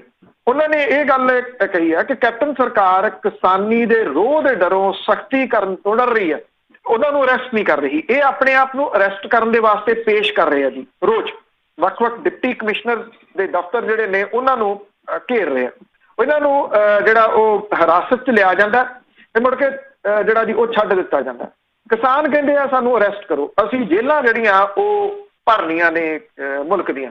ਹੁਣ ਇਹ ਵੀ ਇਹਨਾਂ ਜਿਹੜੀਆਂ ਕਿਸਾਨ ਜਥੇਬੰਦੀਆਂ ਨੇ ਉਹਨਾਂ ਨੇ ਇਹ ਗੱਲ ਕਹੀ ਆ ਕਿ ਖੇਤੀ ਵਿਰੋਧੀ ਆਰਡੀਨੈਂਸਾਂ ਤੇ ਬਿਜਲੀ ਐਕਟ ਦੇ ਖਿਲਾਫ ਕੋਆਰਡੀਨੇਸ਼ਨ ਕਮੇਟੀ ਦੇ ਵੱਲੋਂ 15 ਸਤੰਬਰ ਨੂੰ ਵੱਡਾ ਐਕਸ਼ਨ ਕਰਕੇ ਕੇਂਦਰ ਸਰਕਾਰ ਦੇ ਖਿਲਾਫ ਸਾਂਝੇ ਸੰਘਰਸ਼ ਦਾ ਪਿੜ ਜਿਹੜਾ ਜੀ ਉਹ ਬੰਨਿਆ ਜਾਊਗਾ। ਇਹ ਕਿਹਾ ਜਾ ਰਿਹਾ ਕਿ ਪੰਜਾਬ ਦੇ ਵਿੱਚ 15 ਥਾਵਾਂ ਦੇ ਉੱਤੇ ਧਰਨੇ ਦੇ ਕੇ ਜਿੰਨੇ ਸੜਕਾਂ ਵਗੈਰਾ ਨੇ ਉਹ ਸਾਰੀਆਂ ਬੰਦ ਕਰ ਦਿੱਤੀਆਂ ਜਾਣਗੀਆਂ। ਔਰ ਇਹ ਵੀ ਜਿਹੜਾ ਦੀ ਕਿਹਾ ਗਿਆ ਕਿ ਜਿਹੜੇ ਵੱਡੇ ਕਿਸਾਨ ਨੇਤਾ ਨੇ ਉਹ ਖੁਦ ਨਿਕਲਣਗੇ ਇਹਨਾਂ ਜਿਹੜਾ ਬੰਦ ਹੈ, ਚੱਕਾ ਜਾਮ ਹੈ, ਉਹਦੇ ਵਿੱਚ ਪਾਰਟੀਸਪੇਟ ਜਿਹੜਾ ਉਹ ਕਰਨ ਦੇ ਵਾਸਤੇ। 14 ਸਤੰਬਰ ਨੂੰ 5 ਜ਼ਿਲ੍ਹਿਆਂ ਦੇ ਵਿੱਚ ਵੰਗਾਰ ਰੈਲੀਆਂ ਜਿਹੜੀਆਂ ਉਹ ਕੀਤੀਆਂ ਜਾਣਗੀਆਂ। 15 ਤਰੀਕ ਨੂੰ ਫਿਰ ਮੈਂ ਤੁਹਾਨੂੰ ਦੱਸਿਆ ਕਿ 2 ਘੰਟੇ ਦੇ ਵਾਸਤੇ ਇਹ ਚੱਕਾ ਜਾਮ ਜਿਹੜਾ ਉਹ ਕੀਤਾ ਜਾਊਗਾ। ਔਰ 2 ਥਾਵਾਂ ਦੇ ਉੱਤੇ ਪੱਕੇ ਮੋਰਚੇ ਲੱਗ ਰਹੇ ਆ ਜੀ ਜਿਹੜੀ ਭਾਰਤੀ ਕਿਸਾਨ ਯੂਨੀਅਨ ਦੇ ਵੱਲੋਂ। ਇੱਕ ਤਾਂ ਪਿੰਡ ਬਾਦਲ ਦੇ ਵਿੱਚ ਪੱਕਾ ਮੋਰਚਾ ਲੱਗ ਰਿਹਾ ਔਰ ਪਟਿਆਲੇ ਦੇ ਵਿੱਚ ਜਿਹੜੀ ਪੂਡਾ ਇੱਥੇ ਗਰਾਊਂਡ ਹੈ ਉੱਥੇ ਪੱਕਾ ਮੋਰਚਾ ਜਿਹੜਾ ਉਹ ਲੱਗ ਰਿਹਾ। ਔਰ ਸਰਕਾਰ ਇਸ ਗੱਲੋਂ ਫਿਕਰਮੰਦ ਹੋਈ ਹੈ ਕਿ ਕਿਸਾਨਾਂ ਦੇ ਇਕੱਠਾਂ ਦੇ ਵਿੱਚ ਹੁਣ ਜਿਹੜੇ ਔਰਤਾਂ ਦੀ ਗਿਣਤੀ ਤੇ ਨੌਜਵਾਨਾਂ ਦੀ ਗਿਣਤੀ ਵਧਣ ਲੱਗੀ ਆ। ਪਹਿਲਾਂ 600 ਪਿੰਡਾਂ ਦੇ ਵਿੱਚ ਪਿੰਡ ਜਗਾਓ ਮੋਰਚਾ ਜਿਹੜਾ ਜੀ ਉਹ ਚੱਲਿਆ, ਜਿਹਦੇ ਵਿੱਚ ਔਰਤਾਂ ਦਾ ਵੱਡਾ ਇਕੱਠ ਹੋਇਆ। 26,000 ਔਰਤਾਂ ਜਿਹੜੀਆਂ ਇਸ ਮੋਰਚੇ ਦੇ ਨਾਲ ਜਿਹੜਾ ਜੀ ਉਹ ਜੁੜੀਆਂ। ਪਿੰਡਾਂ ਜਿਹੜੇ ਕਿਸਾਨ ਯੂਨੀਅਨ ਨੇ ਜੀ ਉਹ ਪਿੰਡਾਂ ਦੇ 550 ਪਿੰਡਾਂ ਦੇ ਰਾਹ ਰੋਕ ਕੇ ਬੈਠੀਆਂ ਰਹੀਆਂ ਇੱਕ ਹਫ਼ਤਾ। ਅਕਾਲੀ ਦਲ ਨੂੰ ਜਿਹੜਾ ਜੀ ਉਹ ਵੰਗਾਰਦੀਆਂ ਕਿ ਉਹਨਾਂ ਦਾ ਕੋਈ ਨੇਤਾ ਪਿੰਡ 'ਚ ਵੜ ਕੇ ਵਿਖਾਵੇ, ਨਹੀਂ ਵੜੇ ਜੀ। ਹੁਣ ਸਭ ਤੋਂ ਵੱਡੀ ਮੁਸ਼ਕਲ ਜਿਹੜੀ ਹੈ ਨਾ ਜੀ ਇਹ ਪਾਰਲੀਮੈਂਟ ਸੈਸ਼ਨ ਦੀ ਉਹ ਬਾਦਲ ਪਰਿਵਾਰ ਨੂੰ ਆਉਣੀ ਹੈ। ਬੇਸ਼ੱਕ ਇਹਦੇ ਵਿੱਚ ਸੈਂਚੁਰੀ ਨੂੰ ਢੁੱਕੇ ਪ੍ਰਕਾਸ਼ ਸਿੰਘ ਬਾਦਲ ਹੋਰਾਂ ਨੂੰ ਵੀ ਲਿਆਂਦਾ ਗਿਆ, ਉਹਨਾਂ ਦੇ ਮੂੰਹੋਂ ਅਖਵਾਇਆ ਗਿਆ ਕਿ ਆਰਡੀਨੈਂਸ ਬੜੇ ਸਹੀ ਨੇ, ਕਿਸਾਨ ਇਹਦੇ ਨਾਲ ਬਹੁਤ ਖੁਸ਼ਹਾਲ ਹੋ ਜਾਣਗੇ। ਕਿਉਂਕਿ ਸੁਖਬੀਰ ਸਿੰਘ ਬਾਦਲ ਹੋਰੀ ਕਹੀ ਜਾਂਦੇ ਆ ਕੋਈ ਗੱਲ ਮੰਨਦਾ ਨਹੀਂ। ਹੁਣ ਉੱਥੇ ਵੋਟ ਇਹ ਕਿੱਥੇ ਕਿਹੜੇ ਹੱਕ ਜਿਹੜਾ ਜੀ ਪਾਉਂਦੇ ਆ, ਇਹ ਸਮੱਸਿਆ ਉਹਨਾਂ ਦੇ ਵਾਸਤੇ ਬਣਨੀ ਹੈ। ਅਕਾਲੀ ਦਲ ਬਾਦਲ ਦੇ ਅੰਦਰ ਘੁਸਰ ਮੁਸਰ ਵੱਡੇ ਪੱਧਰ ਦੇ ਉੱਤੇ ਚੱਲੀ ਜਾਂਦੀ ਹੈ। ਜਿਹੜੇ ਪ੍ਰੇਮ ਸਿੰਘ ਚੰਦੂ ਮਾਜਰਾ ਨੇ ਉਹਨਾਂ ਨੇ ਕੁਝ ਦਿਨ ਪਹਿਲਾਂ ਬਿਆਨ ਦਿੱਤਾ ਸੀਗਾ ਕਿ ਇਹਨਾਂ ਆਰਡੀਨੈਂਸਾਂ ਦੇ ਵਿਰੋਧ ਦੇ ਵਿੱਚ ਖੜਨਾ ਚਾਹੀਦਾ। ਅਕਾਲੀ ਦਲ ਬਾਦਲ ਦੇ ਆਗੂ ਨੇ ਕਿਸੇ ਨੇ ਉਹਨਾਂ ਦਾ ਬਿਆਨ ਕੱਟਿਆ ਨਹੀਂ, ਨਾ ਆਪਣੇ ਬਿਆਨ ਤੋਂ ਪਰਤੇ ਆ ਚੰਦੂ ਮਾਜਰਾ ਵੀ। ਹੁਣ ਜੇ ਤਾਂ ਇਹ ਉੱਥੇ ਆਰਡੀਨੈਂਸ ਬਿੱਲ ਜਿਹੜਾ ਆਉਣਾ ਉਹਦੇ ਹੱਕ ਦੇ ਵਿੱਚ ਖੜ ਜਾਂਦੇ ਆ ਬਿੱਲ ਦੇ, ਤੇ ਕਿਸਾਨਾਂ ਨੇ ਓਪਨਲੀ ਕਿਹਾ ਹੋਇਆ ਕਿ ਫਿਰ ਅਸੀਂ ਪੰਜਾਬ 'ਚ ਨਹੀਂ ਵੜਨ ਦੇਣਾ। ਜੇ ਉਹਦੇ ਵਿਰੋਧ ਦੇ ਵਿੱਚ ਭੁਗਤਦੇ ਆ ਤੇ ਬੋਰੀਆ ਬਿਸਤਰਾ ਜਿਹੜਾ ਦੀ ਉਹ ਭਾਜਪਾ ਨੇ ਗੋਲ ਕਰ ਦੇਣਾ। ਫਿਰ ਉੱਥੋਂ ਜਿਹੜੀ ਇੱਕ ਤੁਹਾਡੇ ਕੋਲੇ ਮੰਤਰਾਲਾ ਹੈਗਾ ਉਹ ਛੱਡੋ, ਕਿਉਂਕਿ ਜਿਹੜੇ ਆਰਡੀਨੈਂਸ ਨੇ ਉਹਦੇ ਉੱਤੇ ਮੰਤਰੀ ਮੰਡਲ ਦੇ ਸਾਈਨ ਹੁੰਦੇ ਆ ਤੇ ਉਹਦੇ 'ਚ ਬਿਨਾਂ ਕਿਸੇ ਸ਼ੱਕ ਦੇ ਇਹਦਾ ਜਿਹੜਾ ਮੰਤਰੀ ਆ ਉਹਦੇ ਸਾਈਨ ਹੈ ਜੀ। ਤੇ ਅੱਗੇ 100 ਕਰੋੜ ਦੀ ਬਨੂੜ ਦੇ ਵਿੱਚ ਜਿਹੜੀ ਇੰਡਸਟਰੀ ਬਣੀ ਸੀ ਉਸ ਨੂੰ ਸਟੂਡੈਂਟ ਹੀ ਨਹੀਂ ਲੱਭ ਰਹੇ। ਇਹ ਜੀ footwear design and development institute ਸੀਗਾ। ਇਹ 12 ਸੰਸਥਾਵਾਂ ਦੇ ਵਿੱਚੋਂ ਇੱਕ ਬਨੂੜ ਦੇ ਵਿੱਚ ਜਿਹੜਾ ਹੈ ਜੀ ਉਹਦੇ ਤੋਂ ਜਿਹੜੇ ਪੰਜਾਬ ਦੇ ਵਿਦਿਆਰਥੀ ਆ ਉਹ ਮੂੰਹ ਮੋੜ ਲਿਆ ਉਹਨਾਂ ਨੇ ਜੀ। 2018 ਦੇ ਵਿੱਚ 100 ਕਰੋੜ ਤੋਂ ਵੱਧ ਦੀ ਲਾਗਤ ਦੇ ਨਾਲ 7.25 ਏਕੜ ਦੇ ਵਿੱਚ ਇਹ ਉਸਾਰੀ ਗਈ ਸੀਗੀ ਜੀ। ਔਰ 5 ਕੋਰਸਾਂ ਦੇ ਵਿੱਚ ਇਹਦੇ ਚ ਪਿਛਲੇ 2 ਸਾਲਾਂ ਦੇ ਦੌਰਾਨ 177 ਸਟੂਡੈਂਟ ਜਿਹੜੇ ਨੇ ਉਹਨਾਂ ਨੇ ਦਾਖਲਾ ਲਿਆ। ਔਰ ਇਹਦੇ ਵਿੱਚੋਂ ਪੰਜਾਬ ਦੇ ਵਿਦਿਆਰਥੀਆਂ ਦੀ ਗਿਣਤੀ 12 ਹੈ, ਉਹ ਵੀ ਲੜਕੀਆਂ ਨੇ। ਸਿਰਫ ਮੌਜੂਦਾ ਵਰ੍ਹੇ ਦੇ ਵਿੱਚ 300 ਸੀਟਾਂ ਦੀ ਚੱਲ ਰਹੀ ਜਿਹੜੀ ਪ੍ਰਕਿਰਿਆ ਚੋਂ 5 ਦੇ ਪੰਜਾਬ ਦੇ ਜਿਹੜੇ ਦੀ ਵਿਦਿਆਰਥੀਆਂ ਦੀ ਗਿਣਤੀ ਸਿਰਫ 3 ਹੈ। ਬਿਹਾਰ ਤੇ ਉੱਤਰ ਪ੍ਰਦੇਸ਼ ਤੇ ਸਭ ਤੋਂ ਜ਼ਿਆਦਾ ਵਿਦਿਆਰਥੀ ਪੜ੍ਹ ਰਹੇ ਆ। ਤੀਜਾ ਨੰਬਰ ਦਿੱਲੀ ਦੇ ਜਿਹੜੇ ਜੀ ਉਹ ਸਟੂਡੈਂਟਾਂ ਦਾ। ਜਿਹੜੇ ਇਹਦੇ ਮੁਖੀ ਨੇ ਉਹਨਾਂ ਨੇ ਜਿਹੜੀ ਇਹਦੀ ਇਹ ਗੱਲ ਕਹੀ ਹੈ ਕਿ ਸੰਸਥਾ ਦੇ ਪ੍ਰਬੰਧਕਾਂ ਦੇ ਵੱਲੋਂ 3 ਸਾਲਾਂ ਤੋਂ ਸਕੂਲਾਂ ਕਾਲਜਾਂ ਦੇ ਵਿੱਚ ਜਾ ਕੇ ਇਹਦੇ ਸੰਬੰਧੀ ਜਾਣਕਾਰੀ ਦਿੱਤੀ ਜਾ ਰਹੀ ਹੈ, ਪਰ ਕੋਈ ਸਟੂਡੈਂਟ ਇਹਦੇ ਵਿੱਚ ਰੁਚੀ ਨਹੀਂ ਜਿਹੜੀ ਸੀ ਉਹ ਵਿਖਾ ਰਿਹਾ। Footwear, fashion, leather, accessories, retail management ਦੇ ਕੋਰਸ ਇੱਥੇ ਜਿਹੜੇ ਦੀ ਉਹ ਕਰਵਾਏ ਜਾਂਦੇ ਆ। ਔਰ ਇਹਨਾਂ ਕੋਰਸਾਂ ਦੀ ਇਹ ਕਿਹਾ ਜਾ ਰਿਹਾ ਹੈ ਕਿ 100% ਦੀ ਪਲੇਸਮੈਂਟ ਹੈਗੀ ਹੈ। ਨੌਕਰੀਆਂ ਲਈ ਜਿਹੜਾ FDDDI ਦਾ ਬਾਟਾ, ਜ਼ਾਰਾ, ਨਾਈਕੀ, ਰੀਬॉक ਵਰਗੀਆਂ ਜਿਹੜੀਆਂ ਦੀ ਕੰਪਨੀਆਂ ਦੇ ਨਾਲ ਸਮਝੌਤਾ ਹੈ। ਪਰ ਸਵਾਲ ਜਿਹੜਾ ਇਹ ਆ ਕਿ ਇਹਦੇ ਤੋਂ ਜਿਹੜਾ ਦੀ ਉਹ ਨੌਜਵਾਨਾਂ ਨੇ ਮੂੰਹ ਕਿਉਂ ਮੋੜ ਲਿਆ। ਅਸਲ ਦੇ ਵਿੱਚ ਜਿਹੜਾ ਦੀ ਇਹ ਹੁਣ ਸਾਹਮਣੇ ਆ ਰਿਹਾ ਜੀ, ਇਹ ਇੱਕ ਕਿਸੇ ਸੰਸਥਾ ਦੀ ਗੱਲ ਨਹੀਂ ਹੈਗੀ। ਇੱਥੇ ਜੋ ਹਾਲਾਤ ਬਣਾਏ ਪਏ ਆ, ਆਪਾਂ MBBS ਦੀ ਕਈ ਵਾਰੀ ਗੱਲ ਕੀਤੀ ਆ, ਕਿੰਨੇ ਮਹਿੰਗੇ ਉਹ ਕੋਰਸ ਜਿਹੜੇ ਦੀ ਉਹ ਹੋ ਗਏ। ਉੱਥੇ ਹੁਣ ਸਵਾਏ ਜਿਹੜੇ ਬਹੁਤ ਵੱਡੇ ਲੋਕ ਨੇ, ਜਾਂ ਤਾਂ ਡਾਕਟਰਾਂ ਦੇ ਨਿਆਣੇ ਜਾਂ ਅਮੀਰਾਂ ਦੇ ਨਿਆਣੇ ਪੜ੍ਹਨੇ ਆ, ਆਮ ਬੱਚਾ MBBS ਦਾ ਕੋਰਸ ਨਹੀਂ ਕਰ ਸਕਦਾ। ਉਹ ਕਿੱਥੋਂ ਇੰਨਾ ਪੈਸਾ ਜਿਹੜਾ ਜੀ ਉਹ ਲੈ ਕੇ ਆਊਗਾ ਜਿੰਨੇ ਉਹ ਕਰ ਦਿੱਤੇ ਗਏ ਆ। ਆਮ ਬੱਚਿਆਂ ਦੀ ਪਹੁੰਚ ਤੋਂ ਦੂਰ ਕਰ ਦਿੱਤਾ ਗਿਆ ਇਹ ਜਿੰਨਾ ਢਾਂਚਾ ਸੀਗਾ। ਹੁਣ ਜੇ ਇਹ ਮੰਨ ਲਓ, ਇਹ ਦੇਖੋ, ਇਹ ਚੀਜ਼ਾਂ ਆਪਾਂ ਇਹ ਨਹੀਂ ਕਹਿ ਸਕਦੇ ਕਿ ਇਹਦੇ 'ਚ ਭਵਿੱਖ ਨਹੀਂ ਹੈਗਾ। ਜਦੋਂ ਨੇਮ ਬ੍ਰਾਂਡ ਵਿਕਦੇ ਆ ਬਿਨਾਂ ਕਿਸੇ ਸ਼ੱਕ ਦੇ ਇਹਦੇ ਵਿੱਚ ਭਵਿੱਖ ਹੈਗਾ। ਫੁੱਟਵੇਅਰ ਡਿਜ਼ਾਈਨ ਐਂਡ ਡਿਵੈਲਪਮੈਂਟ ਜਿਹੜਾ ਜੀ ਇਹਦੇ ਵਿੱਚ ਜਦੋਂ ਤੁਸੀਂ ਜਿਹੜੇ ਆਮ ਸਕੂਲਾਂ ਦੇ ਬੱਚੇ ਆ ਉਹਨਾਂ ਨੂੰ 8ਵੀਂ ਤੱਕ ਬਿਨਾਂ ਕਿਸੇ ਚੀਜ਼ ਤੋਂ ਪਾਸ ਕਰਦੇ ਰਹੇ ਹੋ, ਫਿਰ ਉਹ ਬ੍ਰੇਕਾਂ ਲੱਗ ਜਾਂਦੀਆਂ 9ਵੀਂ 10ਵੀਂ ਦੇ ਵਿੱਚ ਜਿਹੜਾ ਜੀ ਉਹ ਆ ਕੇ, ਜਦੋਂ ਉਹ +2 ਤੱਕ ਪਹੁੰਚ ਨਹੀਂ ਸਕਦੇ, +2 ਤੱਕ ਉਹਨਾਂ ਦੇ ਚੰਗੇ ਜਿਹੜੇ ਜੀ ਉਹ ਨੰਬਰ ਨਹੀਂ ਆਉਂਦੇ, ਤੇ ਅੱਗੋਂ ਜੋ ਸਰਕਾਰੀ ਕਾਲਜਸ, ਸਰਕਾਰੀ ਯੂਨੀਵਰਸਿਟੀਜ਼ ਦਾ ਹਸ਼ਰ ਕਰ ਦਿੱਤਾ, ਜਿਹੜੀਆਂ ਦਿਓ ਕੱਦ ਪ੍ਰਾਈਵੇਟ ਯੂਨੀਵਰਸਿਟੀਆਂ ਖੜੀਆਂ ਕਰ ਦਿੱਤੀਆਂ, ਜਿਹੜੀਆਂ ਵਿਦਿਅਕ ਹੱਟੀਆਂ ਨੇ, ਵਿਦਿਅਕ ਦੁਕਾਨਾਂ ਨੇ, ਉਹ ਆਪਣਾ ਸੌਦਾ ਵੇਚਦੀਆਂ ਨੇ। ਉਹਨਾਂ ਦੇ ਵਾਸਤੇ ਲੱਡੂ ਵੇਚਣੇ, ਡਿਗਰੀਆਂ ਵੇਚਣੀਆਂ ਇੱਕੋ ਬਰਾਬਰ ਦੀਆਂ ਨੇ। ਫਿਰ ਉੱਥੇ ਜਿਹੜੀ ਸਿੱਖਿਆ ਸੀ ਉਹਦੇ ਕੋਈ ਮਾਇਨੇ ਨਹੀਂ ਰਹਿ ਗਏ। ਜਦੋਂ ਤੁਸੀਂ ਉਹਨੂੰ ਲੱਡੂਆਂ ਦੇ ਨਾਲ ਹੀ ਤੋਲ ਦਿੱਤਾ ਤੇ ਫਿਰ ਉੱਥੇ ਮਾਇਨੇ ਜਿਹੜੇ ਜੀ ਉਹ ਕੀ ਰਹਿਣੇ ਸੀ। ਜਿਹੜਾ ਆਮ ਬੱਚਾ, ਪਹਿਲੀ ਤਾਂ ਗੱਲ ਉਹ ਨਿਕਲੇ ਕਿਵੇਂ, +2 ਤੱਕ ਕਿਵੇਂ ਆਵੇ, ਇਹਦੇ ਉੱਤੇ ਬਹੁਤ ਵੱਡੇ ਫੈਸਲੇ ਜਿਹੜੇ ਦੀ ਉਹ ਸਰਕਾਰਾਂ ਨੂੰ ਲੈਣ ਦੀ ਲੋੜ ਸੀ। ਸਿੱਖਿਆ ਢਾਂਚਾ, ਸਿਹਤ ਜਿਹੜਾ ਢਾਂਚਾ ਸੀਗਾ ਉਹ ਫਲੋਪ ਹੋ ਗਿਆ, ਜਿਹਦੇ ਕਰਕੇ ਇਹ ਸਾਰਾ ਕੁਝ ਜਿਹੜਾ ਜੀ ਉਹ ਹੋਇਆ। ਹੁਣ ਇਹਨਾਂ ਯੂਨੀਵਰਸਿਟੀ ਦੇ ਵਿੱਚ ਨਹੀਂ ਭੁੱਲਣਾ ਚਾਹੀਦਾ, ਉਹ ਬੱਚੇ ਆਉਣੇ ਸੀ ਜਿਹੜੇ ਆਮ ਪਰਿਵਾਰਾਂ ਦੇ ਵਿੱਚੋਂ, ਮੱਧ ਵਰਗੀ ਪਰਿਵਾਰਾਂ ਦੇ ਵਿੱਚੋਂ ਜਿਹੜੇ ਜੀ ਉਹ ਆਉਣੇ। ਵੱਡੇ ਕਿਉਂ ਆਉਣਗੇ ਜੀ ਇਸ ਪਾਸੇ? ਜਿਨ੍ਹਾਂ ਕੋਲੇ 4 ਛਿੱਲੜ ਨੇ, ਉਹਨਾਂ ਨੇ ਆਇਲਸ ਕੀਤੀ ਤੇ ਇੱਥੋਂ ਟਿੱਬ ਗਏ। ਇਹ ਅਜੇ ਜੰਦਰੇ ਜਿਹੜੇ ਆ ਜੀ, ਜਿਹੜੀਆਂ ਪ੍ਰਾਈਵੇਟ ਯੂਨੀਵਰਸਿਟੀਜ਼ ਬਹੁਤ ਵੱਡੀਆਂ ਵੱਡੀਆਂ ਖੜੀਆਂ ਹੋ ਗਈਆਂ, ਜਿਹੜੇ ਕਾਲਜ ਖੜੇ ਹੋ ਗਏ ਪ੍ਰਾਈਵੇਟ ਤੌਰ ਦੇ ਉੱਤੇ ਵੱਡੇ ਵੱਡੇ, ਇਹ ਜੰਦਰੇ ਉਹਨਾਂ ਨੂੰ ਵੀ ਅਜੇ ਲੱਗਣੇ ਆ, ਇਹ ਸੇਕਾ ਉਹਨਾਂ ਨੂੰ ਵੀ ਅਜੇ ਲੱਗਣਾ ਜੀ। ਅੱਗੇ ਸ਼ਰਧਾਲੂਆਂ ਦੀ ਗੱਲ ਕਰੀਏ, 2017 ਦੇ ਵਿੱਚ ਲਾਪਤਾ ਹੋਏ ਸੀ, ਉਹਨਾਂ ਦੀ ਹੁਣ ਭਾਲ ਸ਼ੁਰੂ ਹੋਵੇਗੀ। ਦੇਖੋ, ਇਹ ਬੜੇ ਉਸ ਟਾਈਮ ਦੇ ਉੱਤੇ ਜਿਹੜਾ ਦੀ ਇਹ ਗਵਾਚ ਗਏ ਸਨ ਭੇਦ ਭਰੇ ਢੰਗ ਦੇ ਨਾਲ। ਇੱਕ ਗੱਡੀ ਦੇ ਵਿੱਚ ਇਹ ਸਵਾਰ ਸੀਗੇ। ਕਿਰਪਾਲ ਸਿੰਘ ਦਾ ਜਿਹੜਾ ਪਰਿਵਾਰ ਆ ਉਹਨੂੰ ਮਿਲਣ ਦੇ ਵਾਸਤੇ CBI ਇੱਥੇ ਅੰਮ੍ਰਿਤਸਰ ਪਹੁੰਚੀ।